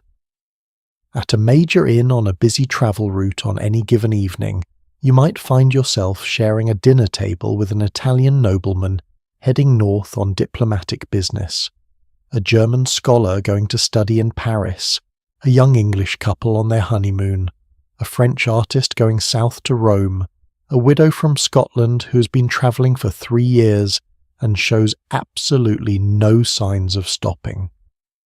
And the conversation that happened around those tables, informal, unplanned, conducted in 3 or 4 languages simultaneously with varying degrees of success, was a form of education that no tutor could replicate and no guidebook could prepare you for. This is where you heard things. Real things, the state of the road ahead, which passes were open, which inns to avoid, which cities were currently experiencing social unrest or political instability, but also which paintings were worth seeing and which were overrated, which local customs were actually interesting, and which were simply things guidebooks mentioned because they had always mentioned them, which people in each city were worth knowing. The informal intelligence network of 18th century travellers was extraordinarily effective, and women were full participants in it, not sideline participants, not polite listeners while the men talked, full participants. Because at an inn dinner table in a foreign country rank operated differently than it did at home. The woman who had just navigated the worst road in southern France had something to say that the man who'd arrived by a different route genuinely needed to hear. Information trumped gender, not always, not everywhere, but often enough to matter. Here is something I want you to sit with for a moment. These women were building night by night at inn dinner tables across Europe, something that had no name at the time, a community, a loose dispersed, constantly shifting community of people who were all in their different ways doing the same thing, moving through a world that had not been designed for them, finding the roads and the rivers and the conversations that made the movement possible, and sharing what they knew with whoever came next, the letters they wrote home, the journals they kept, the travel guides some of them eventually published, the conversations at inn tables that sent the next traveller in the right direction. All of it was a form of collective knowledge building, slow patient accumulated over decades, and it mattered, because every woman who travelled and wrote about it made it slightly easier for the next woman to imagine travelling, and every woman who imagined travelling and then actually did it made it slightly more normal, slightly more possible, slightly more expected. The women of the Grand Tour were not just tourists. They were in the most practical sense pioneers, building a path one difficult night at a time. But I want to tell you something else. Because there were women in this period who took the idea of building a path and applied it in ways that were genuinely startlingly unconventional. Women who did not simply navigate the existing rules of aristocratic travel with grace and intelligence. Women who looked at those rules and decided quietly but firmly that they did not fully apply. Women who rewrote the terms of the journey in ways that made even their own social circles uncomfortable. One of those women travelled in ways that scandalised her generation, lived in places no English noblewoman was supposed to live, dressed in ways that crossed every boundary her world had drawn, and left behind a legacy that we are still only beginning to properly understand. Her name is the one we're turning toward next, and her story is unlike anything else in this entire history. Some people are born into their time, and some people are born slightly sideways of it. The women we have been following throughout this journey, Lady Mary, Lady Craven, Hester, Piozzi, Mariana Stark, were remarkable. Genuinely historically remarkable. They pushed against the edges of what was expected of them. They travelled farther and wrote more honestly and thought more independently than their world was entirely comfortable with. But they operated, broadly speaking, within recognisable limits. They were aristocratic women who travelled, who wrote about it, who bent the rules at the edges without breaking them entirely. The woman I want to tell you about now did something different. She did not bend the rules. She looked at them, considered them carefully, and then walked in a completely different direction. Her name was Lady Hester Stanhope, and her story is one of the most genuinely extraordinary in the entire history of European travel. Let us start with what she came from, because context matters enormously here. Hester Lucy Stanhope was born in 1776. She was the granddaughter of William Pitt the Elder, one of the most powerful British Prime Ministers of the 18th century. And she was the niece of William Pitt the Younger, who served as Prime Minister twice, reshaping British politics during one of its most turbulent periods. She grew up, in other words, at the absolute centre of British political power. She was not on the margins of aristocratic society. She was inside its innermost circle. As a young woman, she served as her uncle William Pitt, the Younger's official hostess at Downing Street, the residence of the British Prime Minister for several years before his death in 1806. She ran his household. She managed his social calendar. She sat at the head of dinner tables where the most powerful men in Britain discussed the most consequential decisions of the day. And she was not silent at those tables. She was known, celebrated actually, among those who admired her, and found thoroughly alarming by those who did not for her opinions. Her political opinions, her military opinions, her opinions about who was competent and who was not delivered with the directness that made grown men visibly uncomfortable.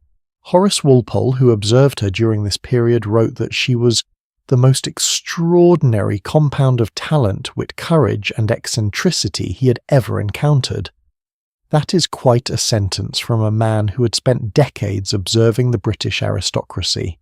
And then William Pitt the Younger died, and with him went Hester's position, her income, and her place at the centre of things. Parliament voted her a pension of £1,200 a year, a recognition of her service to her uncle. £1,200 was comfortable. It was not wealth. It was enough to live on in England in the quiet way that widowed or unmarried aristocratic women were expected to live. Hester Stanhope was 30 years old. She had run a Prime Minister's household. She had opinions about the Napoleonic Wars that members of Cabinet would have found worth hearing, and she was now expected to find a nice house somewhere in the English countryside and be quietly dignified. She lasted about 4 years. In 1810 she left England, not for a season, not for a grand tour, not for the year or two that the most adventurous women of her generation allowed themselves. She left England permanently. She never came back. The route she took initially followed the familiar path of the Grand Tour: Gibraltar, Malta, Athens. But then she kept going, east, into the Ottoman Empire, into territory that British aristocratic women simply did not go. Not because there was a law against it, but because the social machinery that made aristocratic travel possible, the letters of introduction, the network of British consuls and friendly European courts, the shared language and shared assumptions of the continental aristocracy, all of that stopped working reliably somewhere around the Eastern Mediterranean. Beyond a certain point, you were genuinely on your own, navigating cultures and political situations and physical landscapes that no English guidebook had prepared you for. Hester Stanhope went anyway.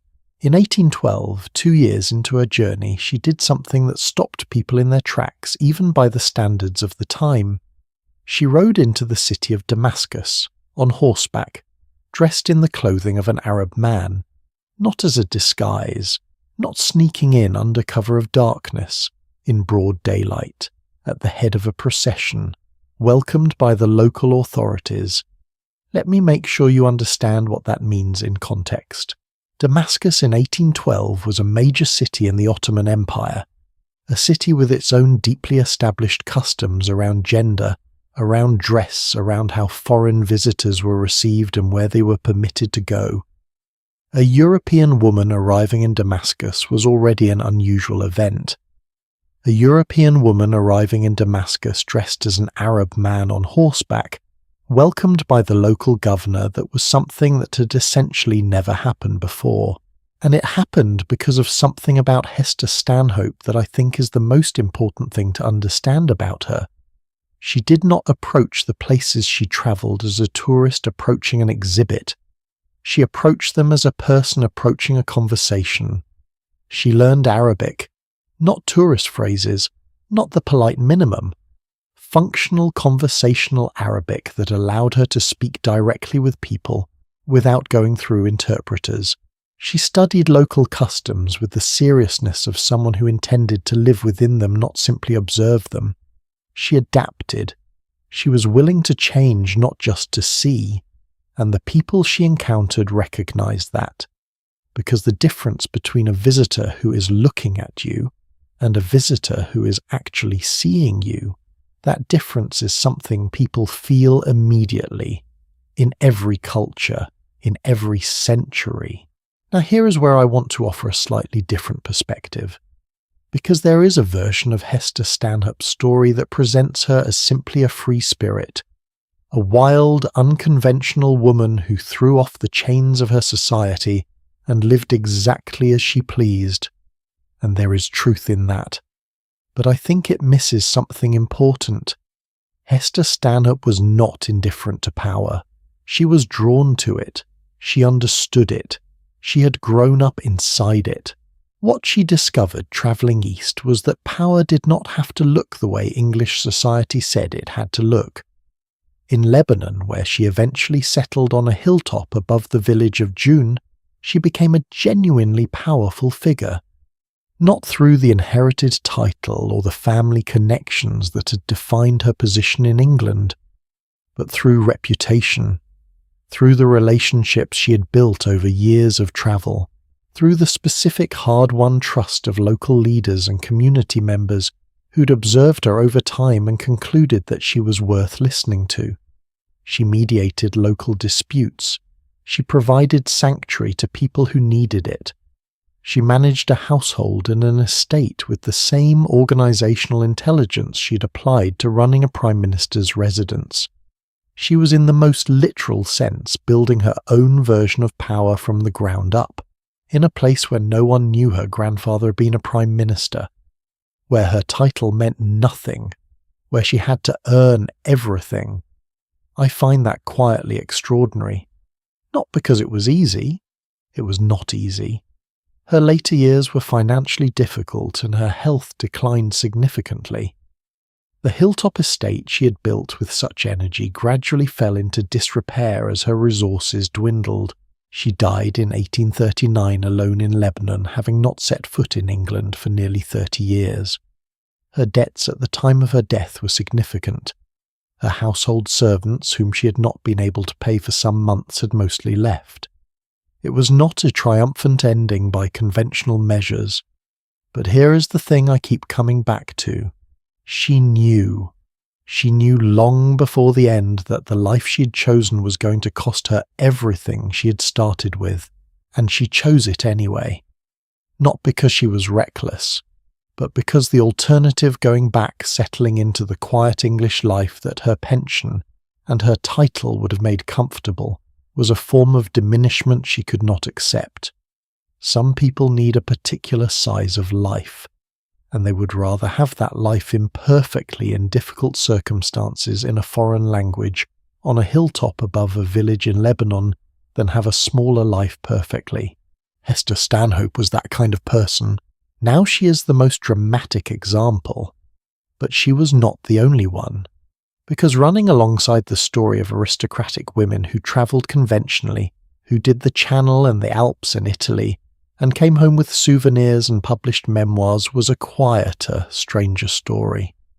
The story of women who used travel as a way to step entirely outside the self that England had assigned them. One of the most fascinating of these is Anne Lister, born in 1791 in Yorkshire, England. She is known today primarily through the diaries she kept throughout her life, diaries written partly in a private code that she invented herself, combining Greek letters, punctuation marks and mathematical symbols. A code she used specifically to record the parts of her life that she could not write about openly. Those coded sections of the diary were not deciphered until the 20th century, and what they revealed when they were finally decoded was a portrait of a woman whose interior life was almost entirely invisible to the world around her. Anne Lister travelled extensively through Europe, France, Switzerland, the Pyrenees, Russia, Georgia. She climbed mountains. She managed her family estate with remarkable business acumen. She engaged in mining operations, canal construction, road building. She dressed almost exclusively in black, an affectation so unusual for women of the period that locals in Halifax called her by a nickname that translated roughly as Gentleman Jack. And she travelled in many ways as a man travelled. With the independence, the physical ambition, the interest in industry and geography and politics that was supposed to belong to the male traveller. But what I want to focus on for a moment is not the ways she was different. It is what her travel writing tells us about the experience of moving through the world with a self that does not quite fit the available categories. Anne Lister was observant in a particular way. She noticed people. She noticed the gaps between what people presented publicly and what she could detect underneath. She was alert to performance maybe because she was performing constantly herself. Watching herself from the outside even as she moved through the world. Her travel journals have a quality of double vision to them. She's both inside the experience and observing it from a slight distance, both genuinely there and simultaneously wondering what it means to be there, what it means to be her there. Here is a question I want to leave with you for a moment. What does it cost to be someone that your world does not have a name for, not just socially? Not just practically. But what does it cost inside the constant translation of yourself into terms that others can process, the daily management of what is shown and what is hidden, the particular exhaustion of moving through spaces that were not designed for you while appearing as if they were? I think about that when I read Anne Lister's journals, not with pity. She would have found pity condescending and beside the point, but with a kind of recognition, because the question of how we move through a world that does not fully see us, how we find our way without a map that acknowledges where we actually are, is not a question that belongs only to the 18th century. It is a question that belongs to every century, And the women who moved through 18th century Europe carrying selves that the world around them had no proper name for, they were navigating something more complicated than any Alpine pass, something more unpredictable than any channel crossing. And they did it largely without anyone to ask for directions. But here is what links all of these women: Lady Hester Stanhope on her Syrian hilltop Anne Lister, in her black coat on the mountain roads of the Pyrenees, Lady Craven in her carriage through the Crimea. What links all of them is something very simple. They went. When the road was difficult, they went. When the rules said they should not, they went. When the world they came from offered them no map for where they were heading, they went anyway. And in going, they created something. Not just memories, not just stories, evidence. Evidence that it could be done, that the world did not end when a woman crossed into territory she was not supposed to occupy, that the mountain pass could be survived, that the foreign city could be navigated, that the life that did not fit the available categories could still somehow be lived. We have spent a long time now with the women who broke the rules, but there is a story we have not yet told. The story of what happened to all of these women when the thing that made their journeys necessary, the terrible roads, the dangerous passages, the long weeks of grinding, exhausting, transformative travel, when all of that began to disappear. Because in the 1830s and 1840s, something arrived in Europe that changed everything, not for the better in every sense, not without loss. The railways came, and what the railways did to the world of aristocratic women travellers, what they took away as much as what they gave, is a story with a complexity to it that I was not expecting when I first started looking into it, and it is exactly where we are heading now. Think about the last time something made your life genuinely easier. A new phone, a faster internet connection, a shortcut on your commute that saves you 20 minutes every morning. Now think about whether that ease came with a cost you did not immediately notice. Something quieter, something you only felt later. The particular texture of the slower thing, the harder thing that you had stopped doing. The way you used to know your city because you walked it. The way you used to think during long drives before podcasts filled every silence. The way certain conversations used to happen naturally in waiting rooms and on slow trains that now happen nowhere, because there is no waiting anymore. I ask you to think about that because it is exactly the question that the arrival of the railways in Europe raised for the world of aristocratic women travellers. And the answer, when you sit with it honestly, is more complicated than you might expect. The first public steam railway in Britain opened on the 27th of September 1825. The Stockton and Darlington Railway, 26 miles of track in the north of England, designed primarily to carry coal from inland mines to the coast. It was not in its early days considered particularly relevant to aristocratic women planning continental tours, but within 15 years everything had changed. By 1840, Britain had over 2,000 miles of operational railway track. By 1850, that number had grown to over 6,000 miles. France, Germany, Belgium, and the Italian states were all racing to build their own networks.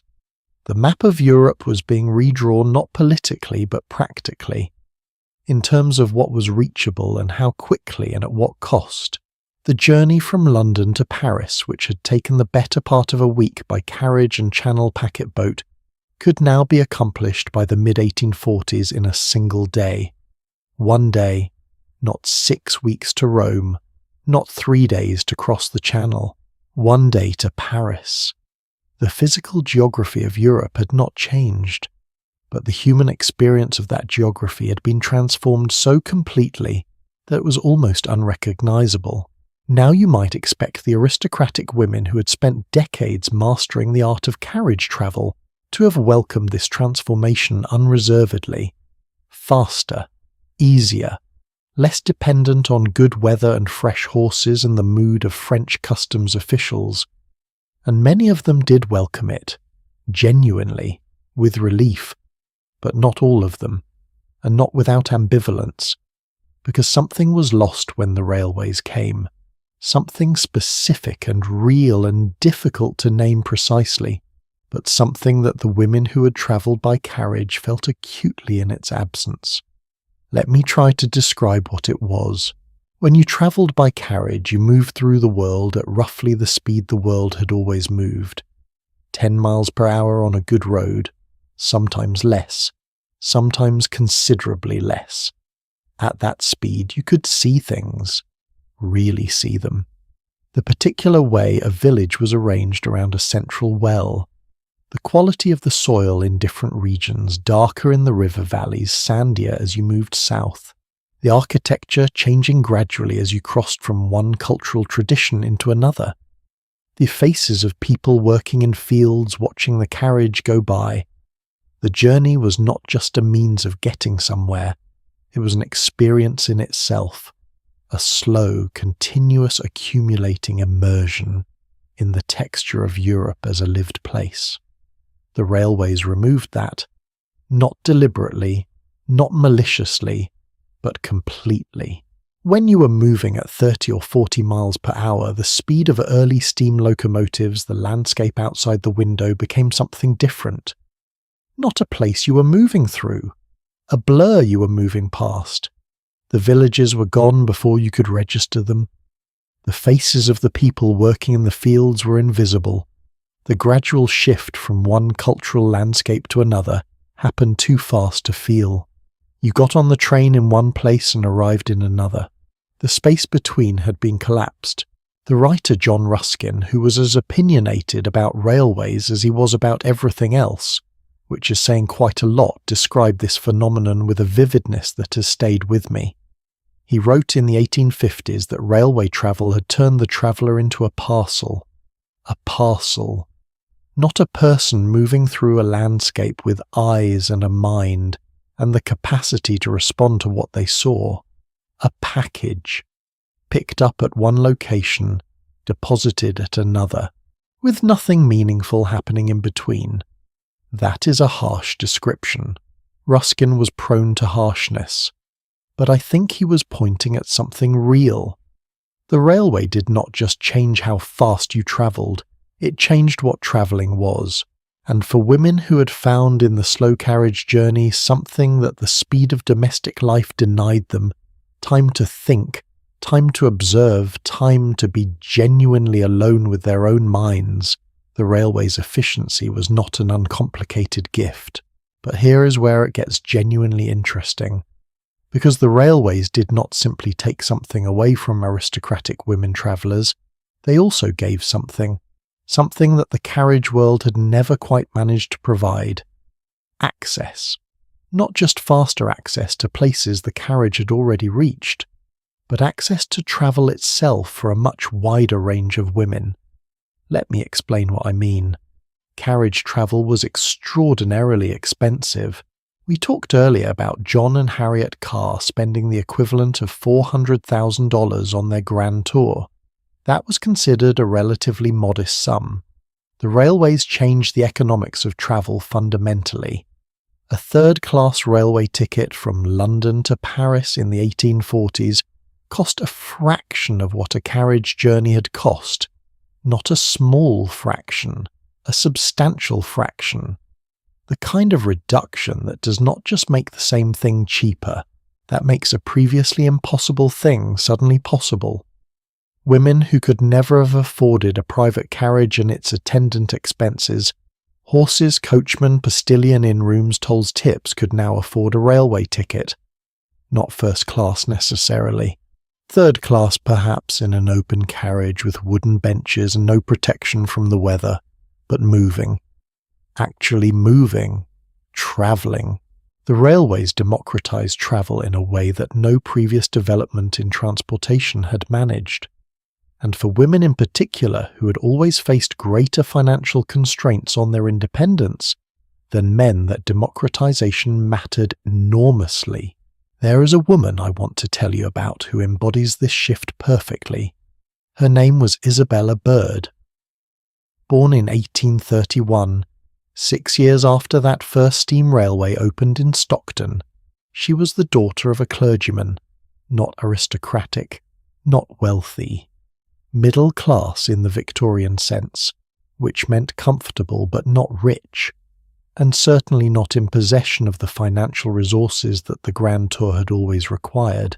As a young woman, Isabella Bird suffered from chronic back pain and various other ailments that her doctors attributed to the unhealthy indoor life of a respectable Victorian woman. Her doctor's prescription, and I think this is one of the more interesting medical recommendations in Victorian history, was travel, specifically sea voyages and outdoor activity. The idea being that the confinement of domestic life was itself a kind of illness. That movement was medicine, so Isabella Bird travelled, first to North America, then to Australia, then to Hawaii, then to Japan, then to the Rocky Mountains of Colorado, then to Persia, Kurdistan and Turkey, then to Korea and China. She travelled in total to territories that would have been genuinely unimaginable destinations for the aristocratic women of the previous century. Not because she was braver than Lady Hester Stanhope, not because she had better connections than Lady Mary Wortley Montagu, but because the railways and the steamships that the same industrial revolution had produced alongside them had made the world physically accessible in a way it had never been before. She took trains across North America that connected cities which 20 years earlier had been separated by months of overland travel. She boarded steamships that crossed the Pacific in weeks, rather than the months a sailing voyage would have required. She went everywhere. She wrote about all of it. Her books sold widely, and in 1892 she became the first woman elected as a Fellow of the Royal Geographical Society. The first, a daughter of a clergyman, a woman whose health had been considered too delicate for ordinary life, made a Fellow of the Royal Geographical Society, because she had gone places and written about them with enough precision and enough intelligence that the most conservative geographical institution in Britain could not reasonably pretend she had not. I want to pause here and ask you something directly. When you think about the women we have followed through this story, Lady Mary Wortley Montagu, Lady Hester Stanhope, Anne Lister, Mariana Stark, Hester Piozzi, Lady Elizabeth Craven, and now Isabella Bird. Do you notice anything about what they share? Because it is not wealth exactly. Several of them had significant financial difficulties at various points. It is not social standing exactly. They came from different rungs of the same general ladder. It is not even courage in the dramatic sense. Most of them would have described themselves as simply doing what needed to be done. What they share, I think, is something quieter, a refusal to accept that the map they had been given was the only map that existed, a willingness to look up from the page and notice that the actual territory was larger, stranger, and more interesting than anything the map had shown them, and a decision made differently by each of them at different moments in different circumstances to follow the territory rather than the map. That quality does not require a railway or a carriage or any particular technology. It requires only a specific orientation toward the unknown, a willingness to find out. But the railways brought one more thing that I want to make sure we spend a moment on, because it changed the social experience of travel in a way that was genuinely dramatic. On a carriage journey, your companions were broadly speaking your own choice. You were in your own vehicle with your own servants moving at your own pace. The only time you interacted with strangers was at inns and posting houses, and those interactions were governed by fairly clear social protocols.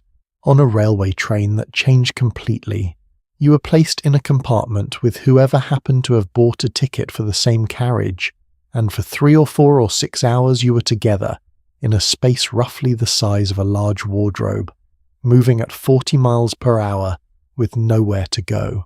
For aristocratic women who were accustomed to managing their social environments with considerable care, who knew exactly who they were sharing space with, and why this was a genuinely novel experience, and not always a comfortable one. The Victorian anxiety about railway compartments and women travelling alone produced some genuinely fascinating social debates. Who should a woman sit with? What should she do if she found herself alone with a man she did not know? What were the protocols? The answer that emerged over time was a practical one. Railway companies in Britain began offering ladies-only compartments on many trains, separate spaces reserved for women travelling without male companions, which was, depending on how you look at it, either a thoughtful accommodation or a continuation of the same social logic that had always said women needed to be managed and separated from the general flow of the world. Probably both, honestly. Most things are. What strikes me about this entire arc from the carriage era to the railway era is how much it mirrors a pattern we see repeated throughout history. New technology arrives. It solves real problems. It creates access that did not exist before. It genuinely improves some things, and simultaneously it removes something that the old harder, slower way had provided, not by design, just as a consequence. The carriage era gave aristocratic women something that the railway, for all its speed, could not entirely replace. It gave them time. Specifically, it gave them time that was legitimately socially unaccountable. Time when they were neither at home performing their domestic role nor arrived at their destination performing their social role. Time that was purely in between, in transit, belonging to no one and nothing except the road and their own minds. And in that time, in all those weeks of slow movement across Europe, they read and wrote and thought and observed and became. The railway compressed that time almost to nothing, which is faster, which is more efficient, which solves the very real problem of roads that were trying to kill you, but which also quietly removes a space that had been for so many women the only space that was fully their own. And yet the story does not end with loss. Because what the railway gave to women who came after the Grand Tour generation, the Isabellas and the Marys and the ordinary middle-class women who could finally afford to go somewhere, was something the carriage era never quite managed. This sense that going somewhere was a reasonable thing for a woman to want, not exceptional, not scandalous, not something that required 6 months of planning and a fortune in letters of introduction, and the particular combination of privilege and nerve that had always been necessary before. Just reasonable, a thing that women did, could do, would do. That shift in expectation, quiet, gradual, but absolutely real, is one of the things the railway made possible. And the women who had come before in their carriages, on their mules, over the Alpine passes in their wooden boxes, carried by strangers through the mountains, they had laid the ground for it. Mile by difficult mile. But before we close this chapter of the story, there is one question I have been holding back. Because we have talked about what these women did, and why it mattered, and how the world around them changed. But we have not yet talked about what they left behind. Not just travel guides and published memoirs, not just the evidence of their presence in foreign cities, but the letters, the private letters, the ones they wrote home from carriage windows and cold inn-rooms and Venetian palazzos, the ones they wrote to sisters and friends and mothers who would never travel themselves. Because those letters, the ones that were folded and sealed and handed to a courier, and sent back across the Alps and across the Channel, and back to the grey English skies they had left behind, those letters are where the real story lives. And what they contain is not what you might expect. Letters. In the 18th and early 19th centuries, a letter was not what we would call a letter today. It was not a quick message. Not a few lines dashed off between meetings and sent instantly across the world. A letter was an event. Writing one took time, real, unhurried, deliberate time. A good letter might take an evening to compose, a long letter several evenings. The writer would think carefully about what to say, and how to say it, and what to leave out, and how the person reading it would receive each sentence, and sending it was its own complicated process. A letter written in Rome in 1780 might take 3 weeks to reach London, sometimes longer if the courier was delayed, sometimes much longer if the roads were bad or the channel was rough, or any of the 100 other things that could go wrong with a physical object moving slowly across a continent had gone wrong. Which meant that by the time the person in London read what the writer in Rome had written, the writer was already somewhere else entirely, already in Naples perhaps, already through a different experience that the letter did not yet know about. There was always this gap, this lag between the living and the telling, and I think that gap, that necessary built-in delay, shaped what these letters were in ways that matter for understanding them. Let me tell you what I expected to find in these letters before I started reading them. I expected descriptions of art, famous paintings, famous buildings, famous ruins, the kinds of things that appear in guidebooks. I expected accounts of social occasions. Who was at dinner? What was served? Who said something memorable? I expected honestly a certain amount of polished performance. The kind of writing you do when you know your letters will be read aloud in drawing rooms and passed around among friends and possibly eventually published. All of that is there, but underneath it, in the margins, in the postscripts, in the places where the careful performance slips slightly, there is something else, something rawer, more honest, more human, and that is what I want to spend time with now. Women's letters from this period contain something that their published memoirs almost never do. Doubt. Real private middle-of-the-night doubt. Not just about specific decisions whether to take this road or that one, whether to stay another week in Florence or push on toward Rome, but deeper doubt, doubt about the whole enterprise. Was this worth it? Was this the right choice? Is the person I am becoming out here on these roads someone I will recognise when I get home?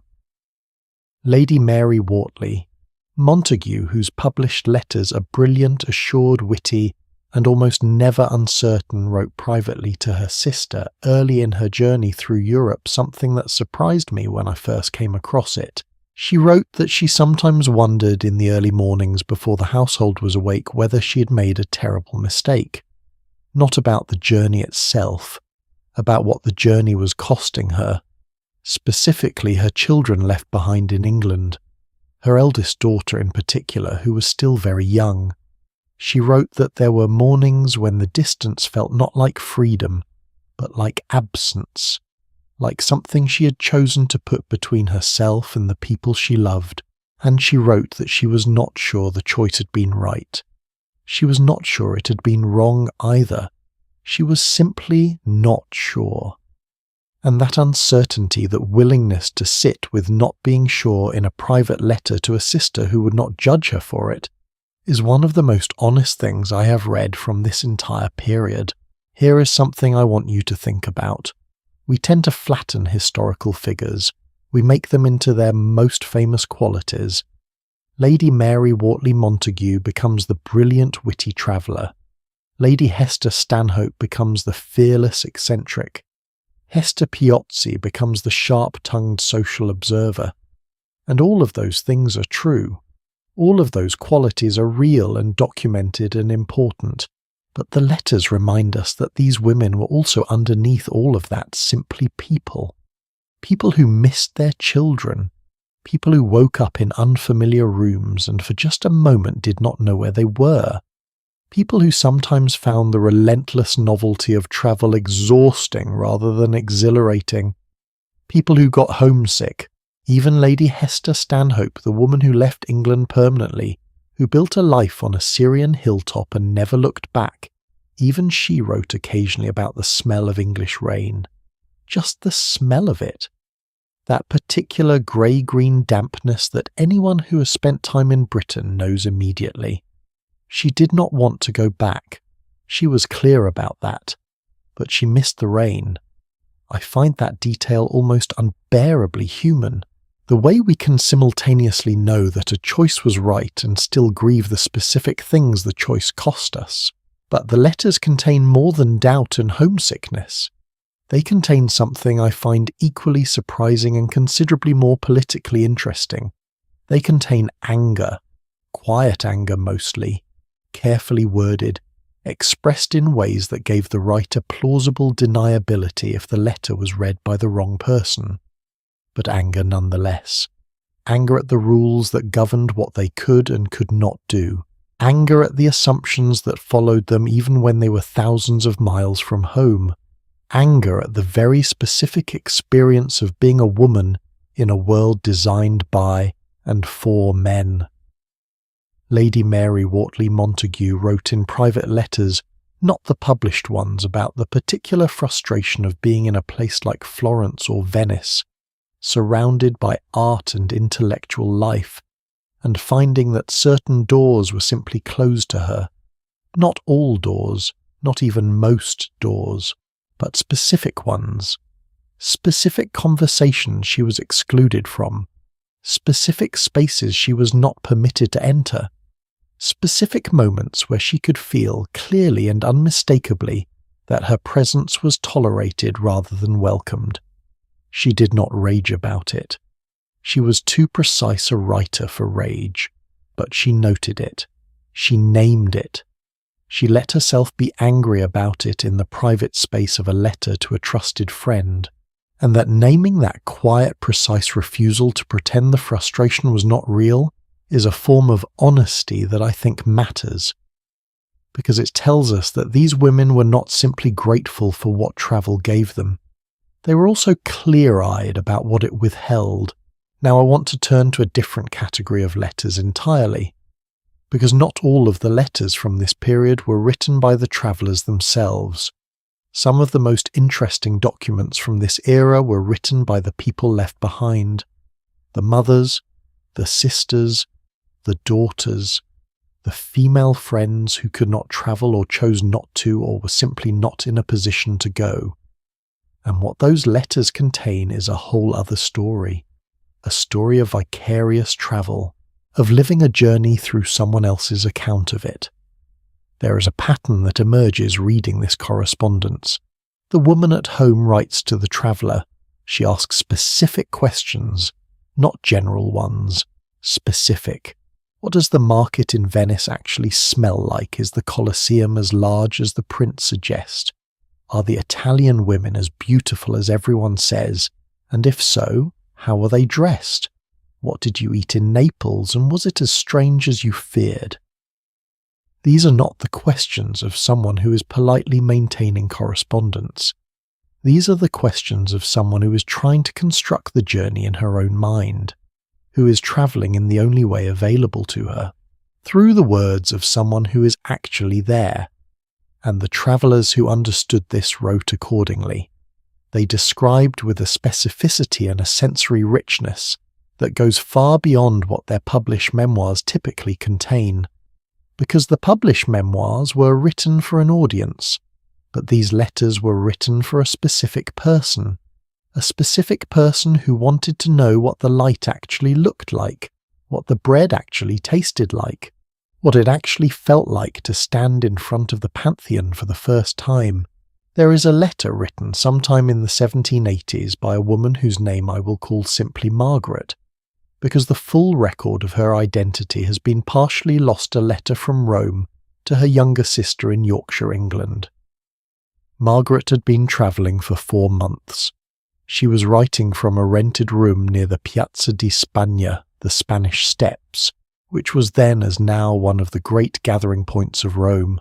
She wrote about watching people from her window in the early morning, Romans going about their ordinary lives, a woman hanging laundry on a line strung between 2 windows across the narrow street, a man selling bread from a basket calling out in Italian that she did not yet fully understand, 2 old men arguing about something beside a fountain with a passionate intensity that she found both alarming and beautiful. She wrote, "I've been watching this street for 3 mornings now, and I have not yet seen the same thing twice. Every morning it is entirely new. I did not know the world was capable of being so consistently new." And then she wrote something that her sister apparently kept and referenced for the rest of her life. She wrote, "I think I have been asleep at home, not unhappily asleep, but asleep. And I am not sure I can go back to sleeping now that I have been awake." I have read a lot of travel writing from this period, and that sentence, "I am not sure I can go back to sleeping now that I have been awake," is for me the one that captures the whole thing. Not the journey itself, not the carriages or the Alps or the bad inns, but the interior shift, the irreversible change in how a person sees after they have truly looked, because that is what travel does at its best, not just the seeing of new places, the becoming of someone who has seen them, and you cannot unbecome that. You cannot unknow what you have learned, you cannot unsee what you have seen, which is why so many of these women returning home from their journeys found the return more difficult than the departure, the homecoming. This is something that travel literature rarely talks about honestly. We love the departure story, the carriage rolling out of the estate courtyard in the early morning, the adventure beginning. We love the arrival story, the first sight of the Colosseum or the Venetian canals or the light over Florence, the moment of wonder.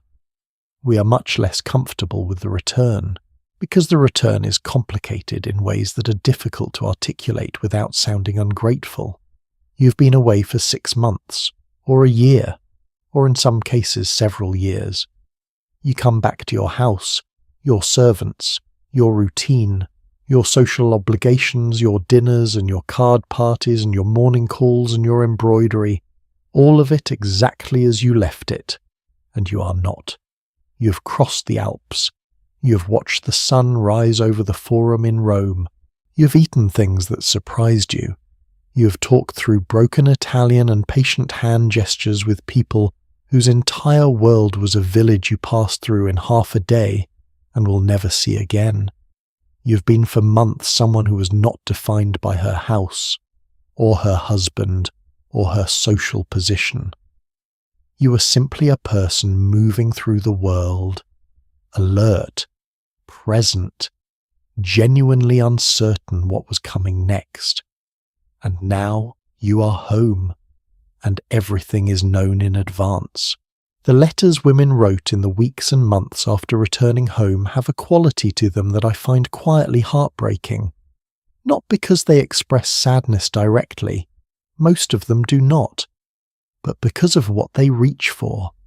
They write about their journeys in the past tense, obviously necessarily, but with a vividness and a specificity that tells you they are not simply remembering, they are returning in the only way available to them.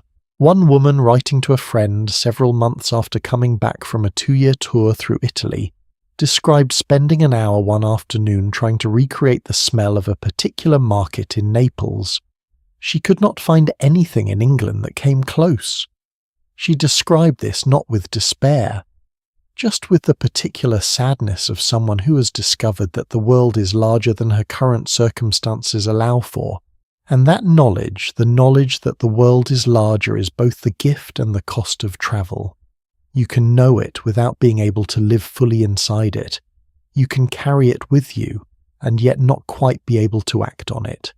You are awake now where you were asleep before, and the waking is both better and harder than the sleeping was. But here is the thing that gives me hope reading these letters. The women who had travelled wrote to each other.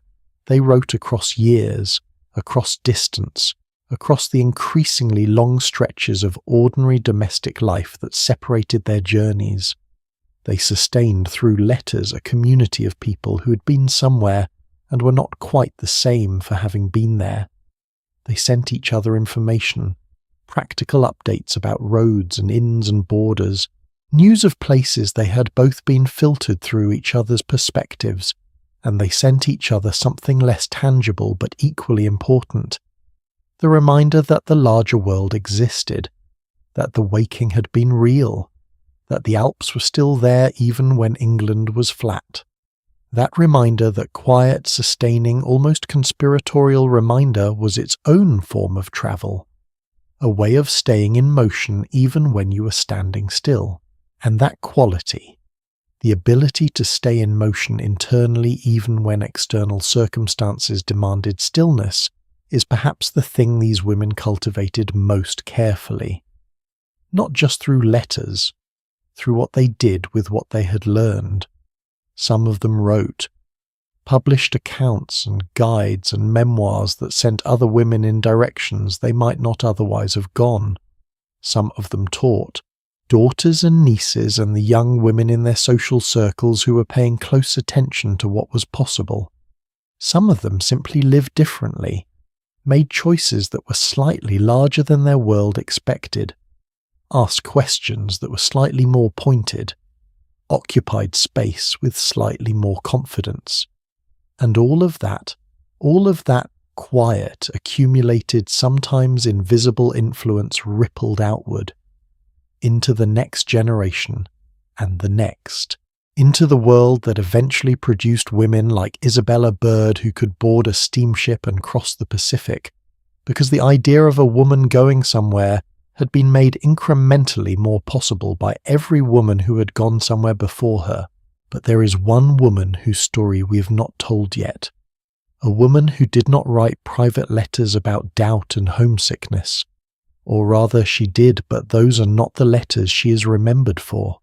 She's remembered for something she did in public, in plain sight, in a way that deliberately, consciously, strategically forced her world to reckon with the question of who was allowed to go where. She did not cross the Alps in a sedan chair. She did not navigate Venetian conversazioni with diplomatic intelligence. She walked across Europe's assumptions about female movement in a pair of boots that were not supposed to fit her. And the world has never quite agreed on what to make of her. Her story is where we are heading right now.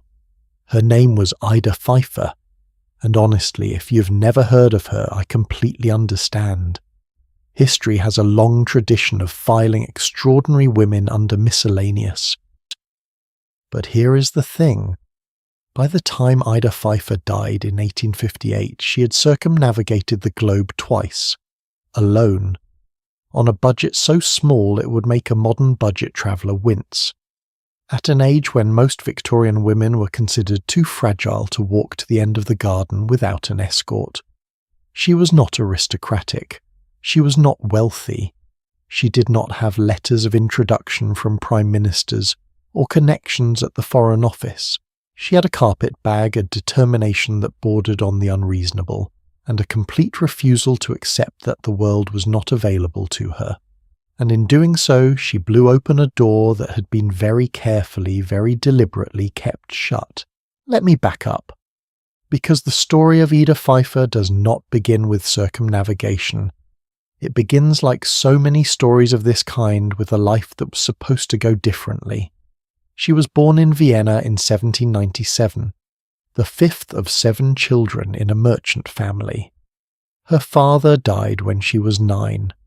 As a young woman, she fell in love with someone her family considered unsuitable. She was told no. She accepted the no because in early 19th century Vienna, a daughter of a respectable family had limited options for saying otherwise. She married someone her family approved of instead, had 2 children, managed a household, did what was expected, for decades. She was 45 years old before she took her first real journey. 45. I want you to sit with that for a moment. Not with pity, with recognition, because 45 years of doing what was expected while quietly, privately, persistently wanting something else that is not a minor thing to carry, that is weight. And in 1842, when her children were grown and her domestic obligations had shifted enough to make a window, a small, barely there window of possibility, she walked through it. She booked passage on a ship to the Holy Land, alone. Now in 1842, a middle-class Viennese woman travelling alone to the Middle East was not just unusual. It was considered by virtually everyone who heard about it somewhere between reckless and incomprehensible. Her family was not supportive. Her friends were not supportive. The general consensus of Viennese society, to the extent it had an opinion, was that this was not a sensible thing for a respectable woman to be doing. Ida Pfeiffer did it anyway, and when she came back she wrote about it. Her first book, published in 1843 under the title A Visit to the Holy Land, Egypt and Italy, sold well enough to fund her next journey, which she also took alone and also wrote about, and the book from that journey sold well enough to fund the next one, which is how over the course of the next 15 years Ida Pfeiffer, the Viennese merchant's daughter, who had spent her first 4.5 decades doing what was expected, became one of the most widely travelled people of any gender of the 19th century. Here is what I want to focus on though. Because the where of Ida Pfeiffer's travels is remarkable, but the how is what genuinely fascinates me. She travelled cheaply, not by the standards of a poor woman, by any standard at all. She went third class on ships when first class was available. She stayed in the most basic accommodation she could find, and frequently in the homes of local people who offered hospitality to travellers. She carried her own food when she could to reduce expenses. She bargained vigorously, cheerfully, and with considerable skill for every price she paid. Why does this matter? Because every aristocratic woman we have followed through this story travelled on money that was not ultimately in question. Not unlimited money, but money that was always there. The pension, the inheritance, the husband's estate, the family wealth. Ida Pfeiffer had none of that. Every journey she took had to pay for the next one. Every book had to sell well enough to fund the following trip. She was in the most literal sense a professional traveller at a time when that was not a recognised profession. Certainly not for women, certainly not for middle-class Viennese widows of a certain age. She created the job by doing it, and in doing so she demonstrated something that the aristocratic tradition of the Grand Tour had never quite managed to prove. That travel did not require privilege, that the world was not exclusively available to people who had been born into the right family. That determination and resourcefulness and the willingness to travel third class could get you just as far as a silk-lined carriage with a crest on the door. Further, actually, because Ida Pfeiffer went places where no carriage silk-lined or otherwise could follow. Her second circumnavigation of the globe, completed between 1851 and 1854, took her through Cape Town, Singapore, the islands of what is now Indonesia, Ecuador, Peru, and back across the Atlantic. She was 54 years old when she set out. 54! And she was not travelling in comfort. She was not travelling with a retinue of servants or a private physician or a carefully managed itinerary. She was travelling the way most people in the world travelled when they had to on whatever conveyance was available, at whatever price she could negotiate, eating whatever was being eaten, locally, sleeping wherever sleep was possible. She contracted a serious illness in Madagascar on what turned out to be her final journey. She made it back to Vienna. She died there in 1858, having never fully recovered. She was 60 years old. The Vienna Academy of Sciences, which had previously not admitted women, made her an honorary member in recognition of her contributions to geographical knowledge. Just to be clear about the timeline, she spent 45 years being a respectable Viennese housewife. She spent the next 15 years going everywhere, and in those 15 years she produced enough documented geographical and scientific observation that the Academy, which had excluded her by definition, was forced to find a workaround. I find that deeply satisfying. Now, why does Ida Pfeiffer belong in this story? A story that has up to now focused primarily on aristocratic women. I think she belongs here precisely because she represents the logical conclusion of everything those aristocratic women had been building toward. Every Grand Tour memoir published by a noblewoman made travel imaginable for someone who read it. Every letter passed between women who'd been somewhere, and women who had not widened the circle of what was considered possible.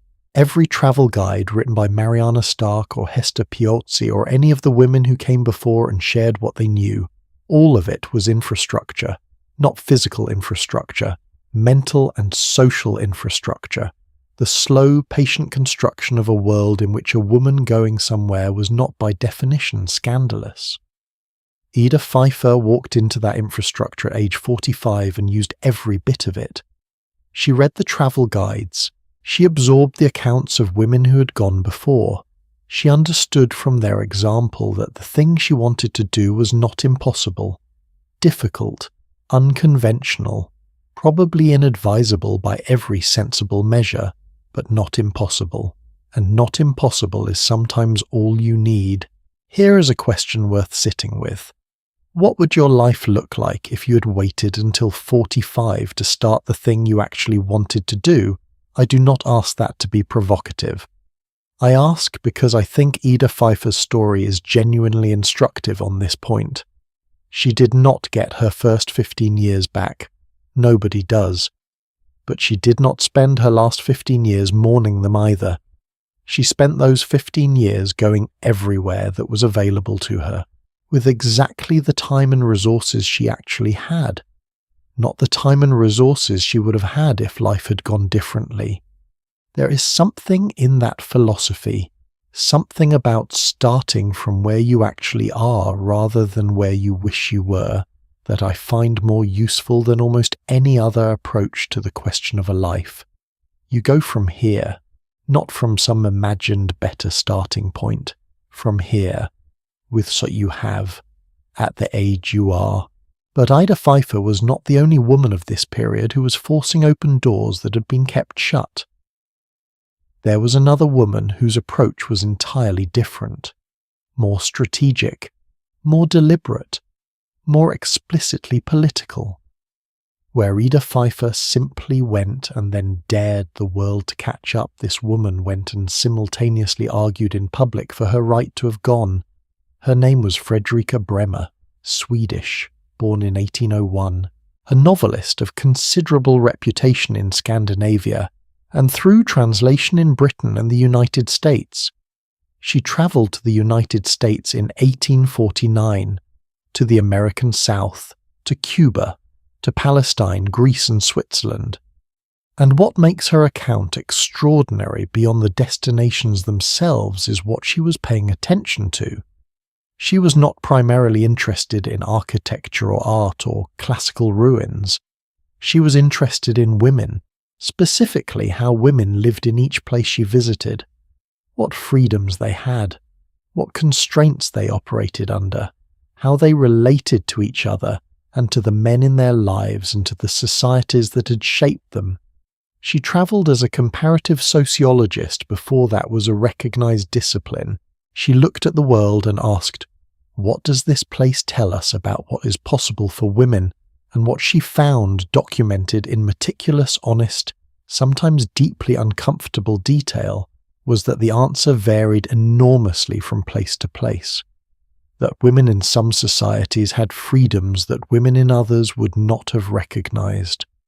That what seemed inevitable, the constraints, the rules, the boundaries, was actually profoundly contingent, dependent on where you were born, when you were born, into which family, which culture, which moment in history. The implications of that observation were not subtle. If the constraints on women were contingent, if they were the product of specific historical and cultural circumstances, rather than some fundamental natural law, then they could change. They were not permanent, they were not inevitable. They were not at their root anything other than arrangements. And arrangements can be rearranged.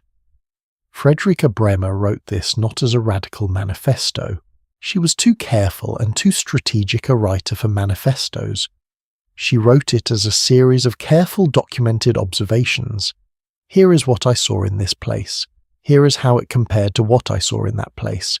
Here is the question those comparisons raised in my mind. She left the conclusions to the reader.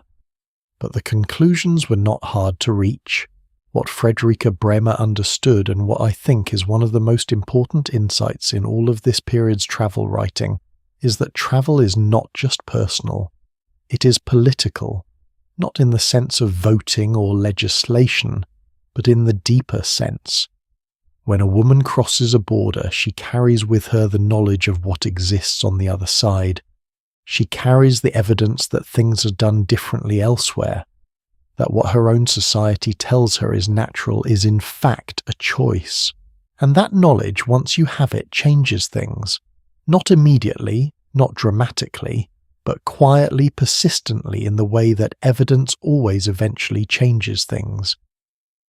The aristocratic women of the Grand Tour carried that knowledge back to their drawing rooms in England.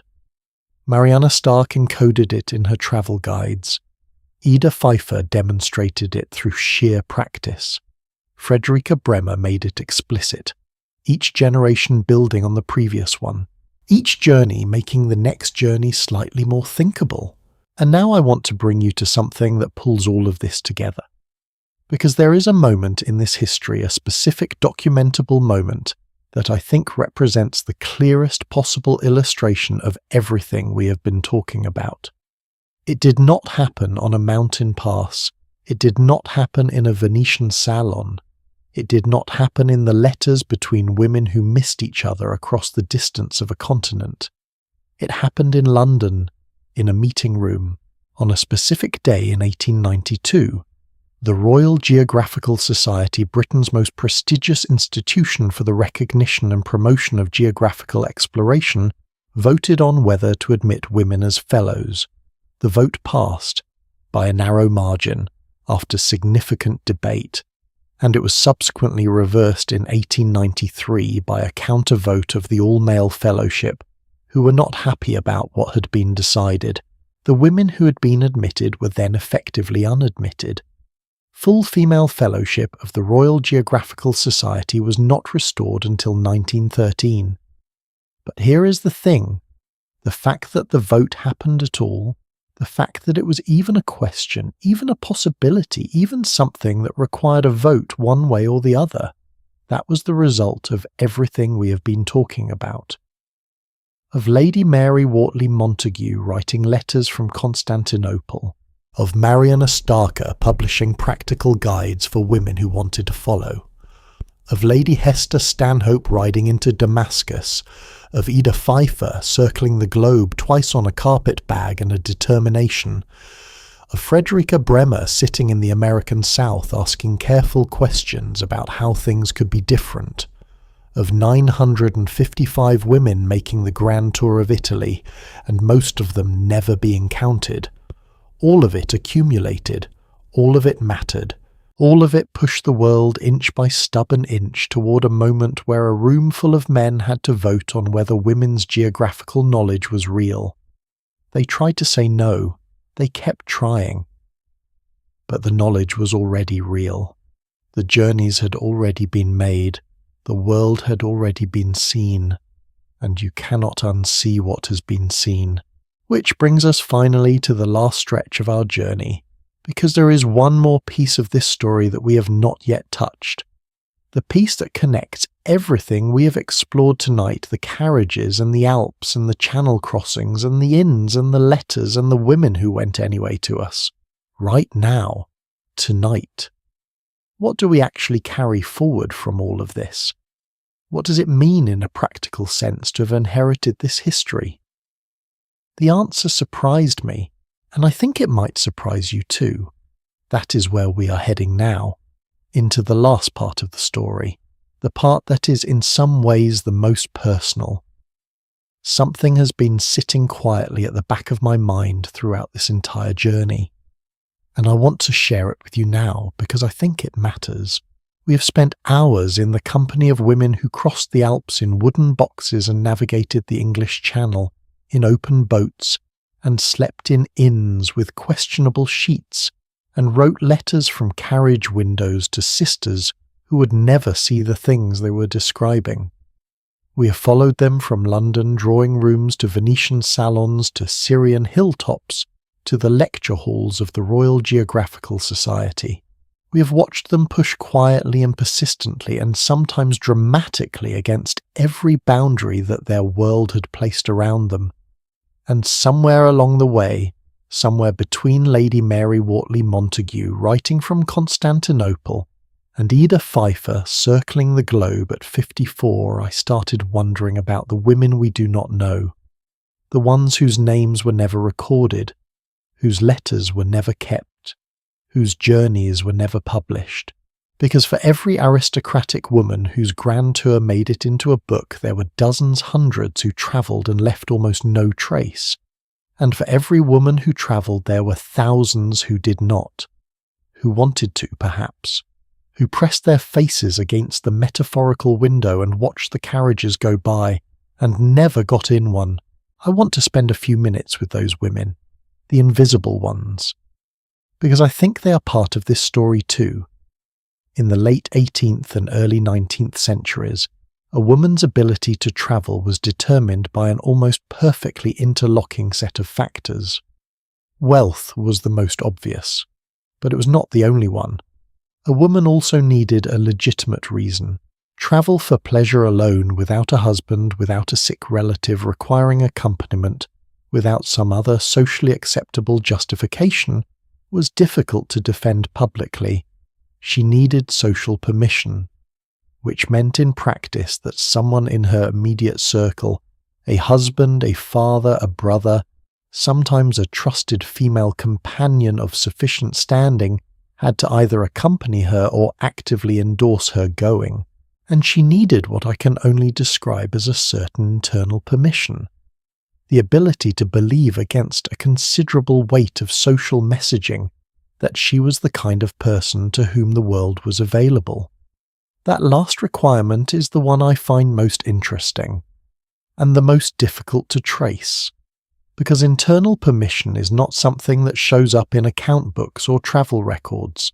It lives in the space between what a person wants and what a person believes is possible for them. And that space was shaped in ways that are hard to overstate by what women saw other women doing. Here is a concept that historians of this period have been exploring more carefully in recent decades: the idea of the visible example. When Mariana Stark published her travel guide for women in 1802, when she laid out in practical and specific detail how a woman of modest means could navigate the roads and inns and borders of Europe, she was doing something that went beyond providing useful information. She was making herself visible. She was saying, I am a woman, and I have done this, and here is how, and you can too. That visibility mattered enormously, because the women who read her guide did not just gain information, they gained permission, the specific, credible, documented permission that comes from seeing someone who looks like you do something you thought was not available to you. And Mariana Stark was not unique in this. Every published account by a woman who had travelled performed the same function. Lady Mary Wortley Montagu's letters, published posthumously in 1763, were read voraciously by women across Britain and Europe, not just for entertainment, for permission. Hester Piozzi's Observations and Reflections, published in 1789, did the same. Even the private letters that circulated in manuscript form among networks of female friends performed a version of this function. The message transmitted through all of it was simple. Someone did this. A real person with a real life and real constraints and real fears actually did this. And that is in many ways the most powerful thing one person can demonstrate to another. Not that something is theoretically possible, but that it has actually been done. Now here is where I want to make a turn that might surprise you, because I have been talking about the past for a long time now, and I want to talk about the present for a few minutes, not about modern travel in the general sense, but about something specific, something I noticed when I started looking at the statistics of who travels today, and how they travel, and what they say about it afterward. The data is striking. Studies consistently show that women are significantly more likely than men to travel solo today. Not marginally more likely, significantly. Surveys of solo travelers conducted across multiple countries in the past decade find that somewhere between 60 and 70% of solo travelers are women. 60 to 70%. In a world that spent several centuries constructing elaborate social machinery to keep women from traveling independently, women are now the majority of people choosing to travel alone. I find that extraordinary, not just as a historical irony, but as a data point about what happens when you give people access to something long enough. They do not just use it, they run with it. But here is the part that really gets me. When you read the accounts that modern solo female travelers write about their experiences, the blogs, the books, the social media posts, the long thoughtful essays that appear everywhere, there is a theme that runs through almost all of them. It is the same theme that runs through the letters of Lady Mary Wortley Montagu, the same theme in Hester Piozzi's Italian Observations, the same theme in Mariana Stark's Practical Guides and Ida Pfeiffer's globe-trotting memoirs, the theme of becoming, of arriving somewhere and discovering with a mixture of surprise and recognition that you're not exactly the same person you were when you left, that the distance has done something. The difficulty has done something. The experience of being somewhere completely unfamiliar and having to navigate it with only your own resources has revealed something about yourself that the familiar routines of home would never have shown you. That theme is not new. It is as old as the first woman who climbed into a sedan chair on the south side of an Alpine pass and let 4 strangers carry her over the mountain. The technology has changed. The difficulty has changed. The accessibility has changed enormously and thankfully. But the essential experience, the particular transformation that happens when a person moves deliberately through an unfamiliar world, that has not changed at all. There is a woman I want to tell you about, a contemporary woman, not a historical figure. She's not famous. She does not have a title or a published memoir. But her story belongs in this conversation. In 2015, a woman in her mid-40s, let us call her Sarah, was living in a mid-sized city in the American Midwest. She had spent 20 years building a career, raising children, managing a household, doing what was expected. Sound familiar? She had always wanted to travel. Not just vacations. Real travel. The kind where you do not quite know what is coming next. Her children were grown enough, her situation had shifted enough, and she had, and this is the part I want you to notice, read enough. She had read travel accounts by women who had done what she wanted to do. Not the 18th century ones necessarily, the modern ones. Women who had taken a month alone in Portugal. Women who had navigated Southeast Asia on a budget. Women who had done things that Sarah had been quietly filing under, not for someone like me, for 20 years. She went to Iceland, alone, for 2 weeks, in October, which is not the most forgiving month for Iceland. She was frightened the entire time she was planning it. She was frightened for the first 3 days she was there. And then something shifted. She described it later in a blog post that her friend shared, and that eventually reached people she had never met as the moment she realized that the thing she'd been afraid of was not Iceland. It was herself, specifically her own capability, her own ability to figure things out in an unfamiliar place, her own right to be somewhere that was not organized around her usual role. She wrote, "I kept waiting for someone to ask me what I was doing there, to point out that I did not have a good enough reason, to suggest I should be somewhere more appropriate. No one did. The world, it turned out, was not particularly interested in auditing her reasons for being in it. She came home different, not dramatically, quietly, in the way that a person is different after they have discovered something real about themselves.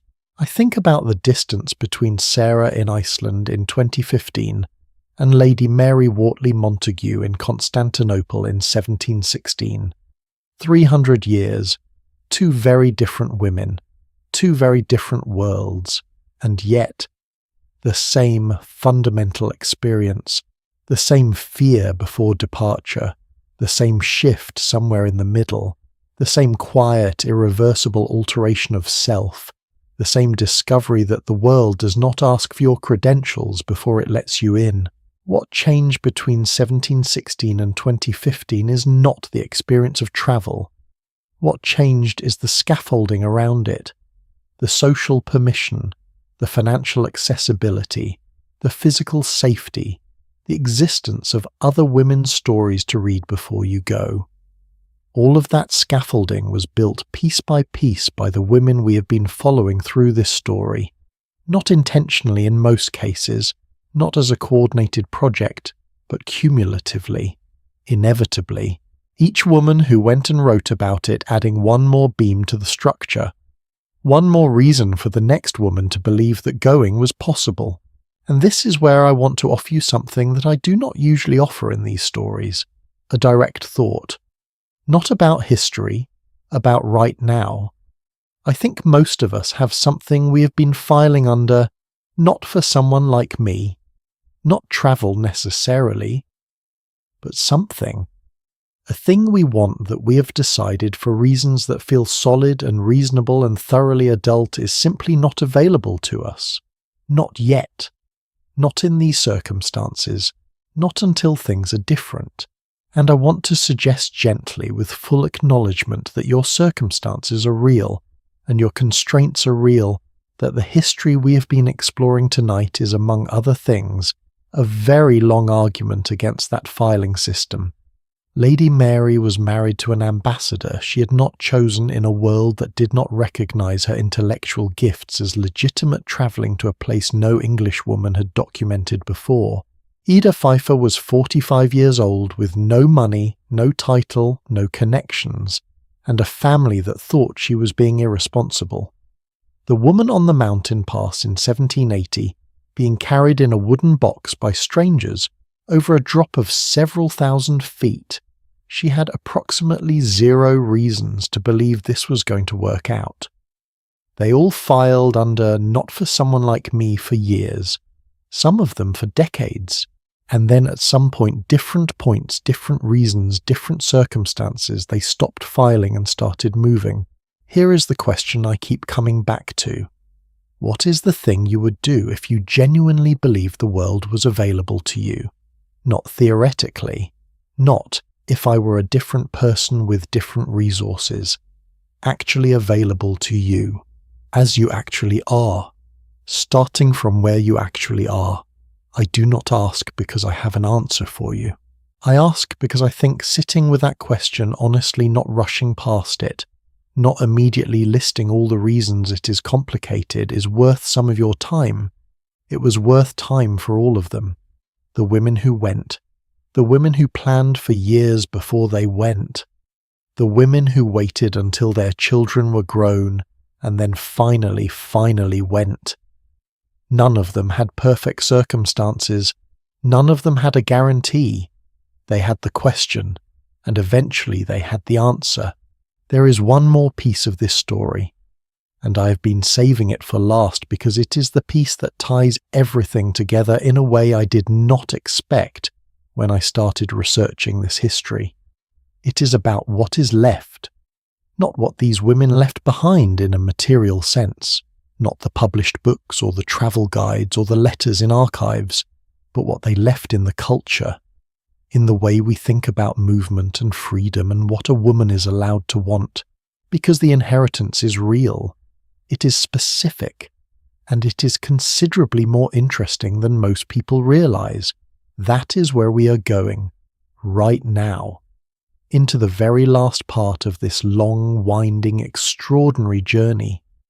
There is a word in the English language that I find myself returning to over and over as I think about everything we have covered tonight. The word is inheritance, not in the legal sense, not in the sense of property or money passed from one generation to the next, but in the deeper sense, the sense of what we carry without knowing we carry it, the assumptions we hold about what is normal, what is possible, what a person specifically, what a woman is allowed to want from the world. That kind of inheritance is invisible most of the time.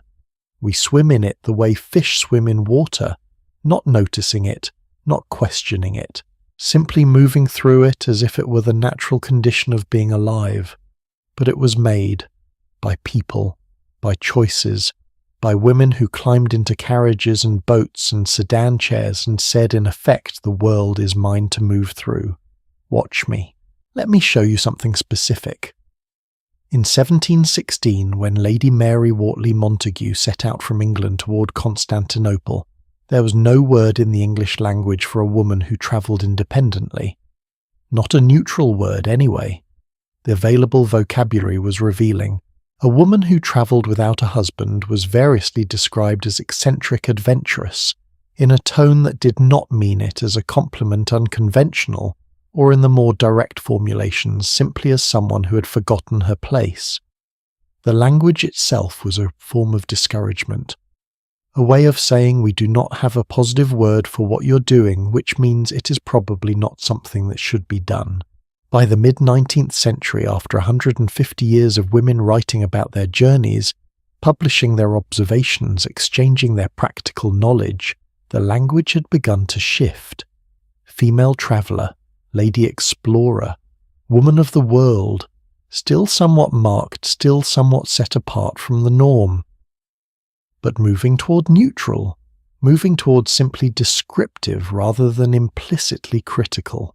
By the early 20th century, the shift was significant enough to be measurable, not complete, but real. Language changes slowly, but it changes, and it changes because the reality it is describing changes first. The reality changed because of accumulation. That is the word I keep coming back to when I try to explain how social change actually works, not through single dramatic moments, not through revolutions usually, through accumulation. One woman travels, she writes about it.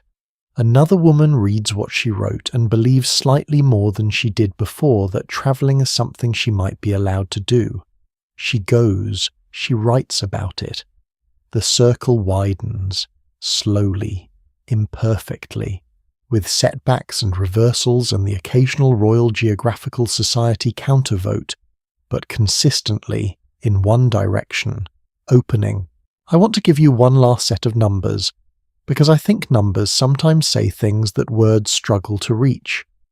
In 1750, the approximate midpoint of our story tonight, the number of women making independent long-distance journeys across Europe was by historical estimates in the low hundreds per year, maybe fewer, and most of those women were aristocratic, their independence financed by wealth and protected by status. By 1850, 100 years later, that number had grown significantly. The railways had expanded access. The published guides had reduced the knowledge gap. The social permission, while still imperfect, had shifted enough to allow middle-class women to travel in ways that would have been unthinkable a century earlier.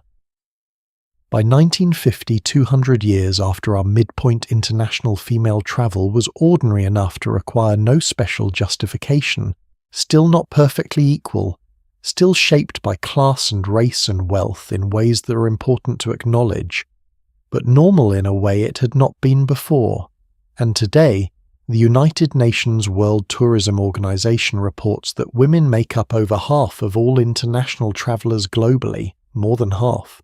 From a world in which female independent travel required extraordinary wealth, extraordinary courage, and a willingness to absorb considerable social criticism, to a world where women are the majority of people moving across international borders for leisure.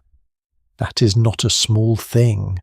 That is 300 years of accumulated change, 300 years of women going anyway, writing it down, sharing what they knew, making the next departure slightly more thinkable than the last one. But I want to be careful here, because I do not want to tell a story of pure, uncomplicated progress. History is never that. The access that exists today is not evenly distributed, not across class, not across race, not across geography. There are women today for whom independent travel is as genuinely difficult economically, socially, physically as it was for women in the 18th century. Different obstacles, often equally real ones. The accumulation we've been tracking tonight is real, and it is incomplete. Both things are true simultaneously, and I think holding both of those truths at once, celebrating what has been built, while remaining clear-eyed about what remains to be built, is the most honest relationship we can have with a history like this one. Let me come back one last time to the carriages, because I have been thinking throughout this entire journey about what those carriages actually represented. Not just transportation, not just status symbols, not just the mechanical means by which a body moved from one place to another. They were for the women who travelled in them a particular kind of room, a room that moved, a room that was neither here nor there, a room that existed in the in-between, and in that in-between, in those weeks and months of slow movement through Europe, something happened that could not happen anywhere else. The women inside those carriages were released temporarily and imperfectly from the fixed roles that defined them everywhere else. They were not wives in the carriage, not mothers, not daughters or sisters or hostesses.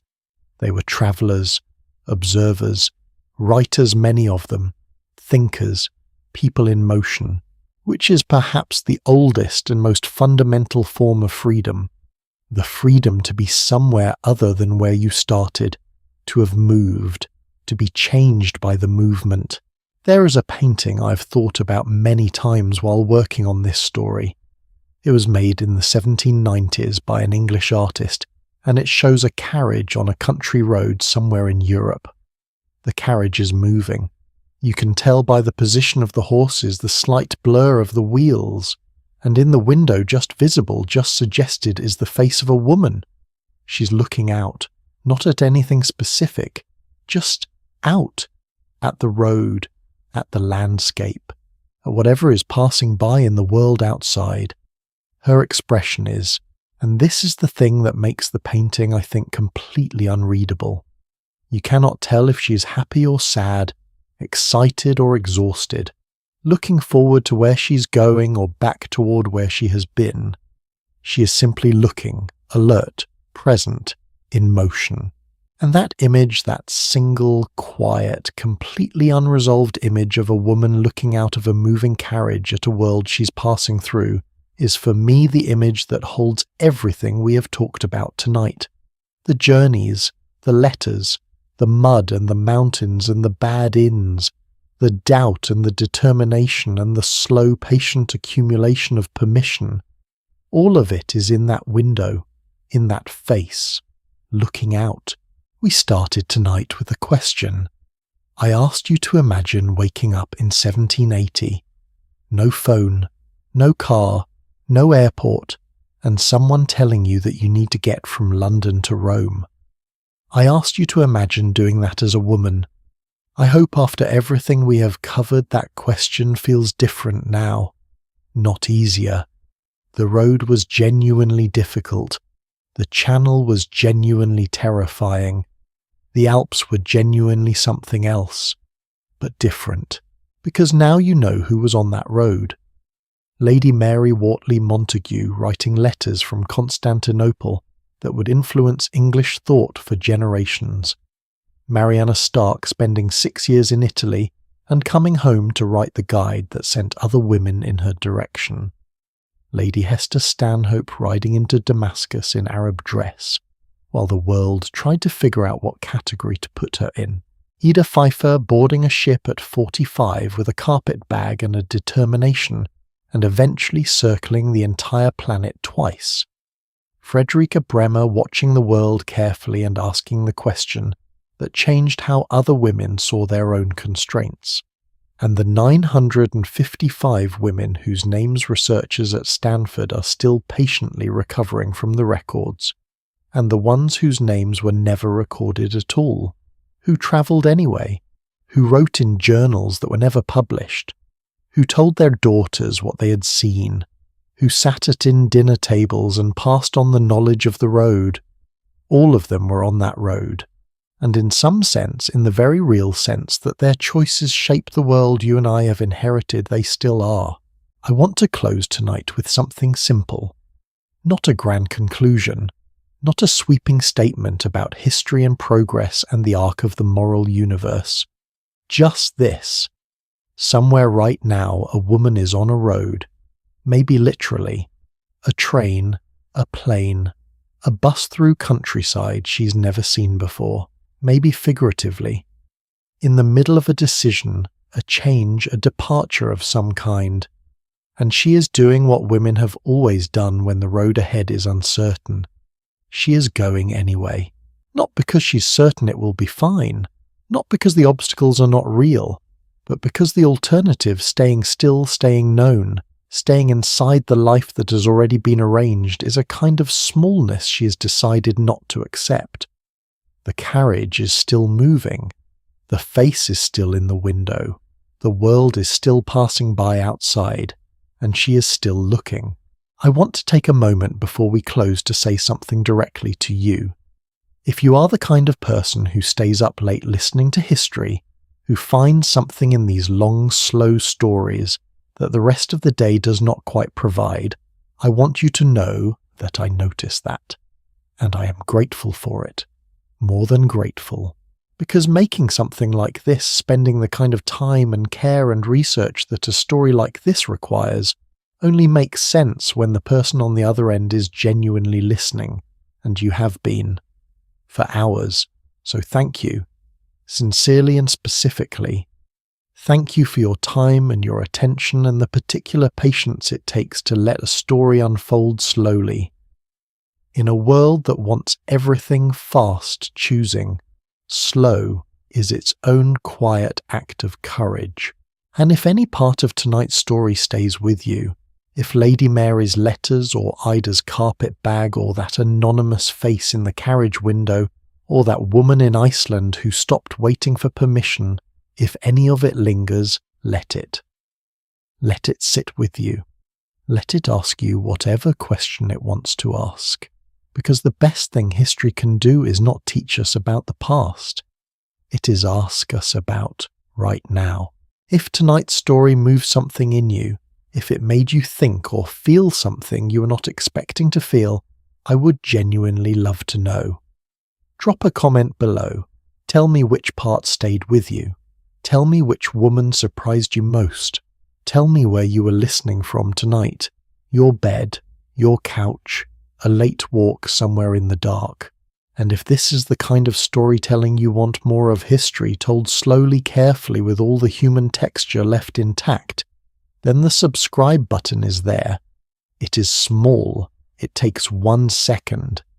And it means that the next story finds its way to you without you having to go looking for it. Which, given everything we have covered tonight about the difficulty of navigation before the railways arrived, seems like a reasonable convenience to take advantage of. The last carriage of the evening has arrived. The horses are rested. The road ahead is quiet.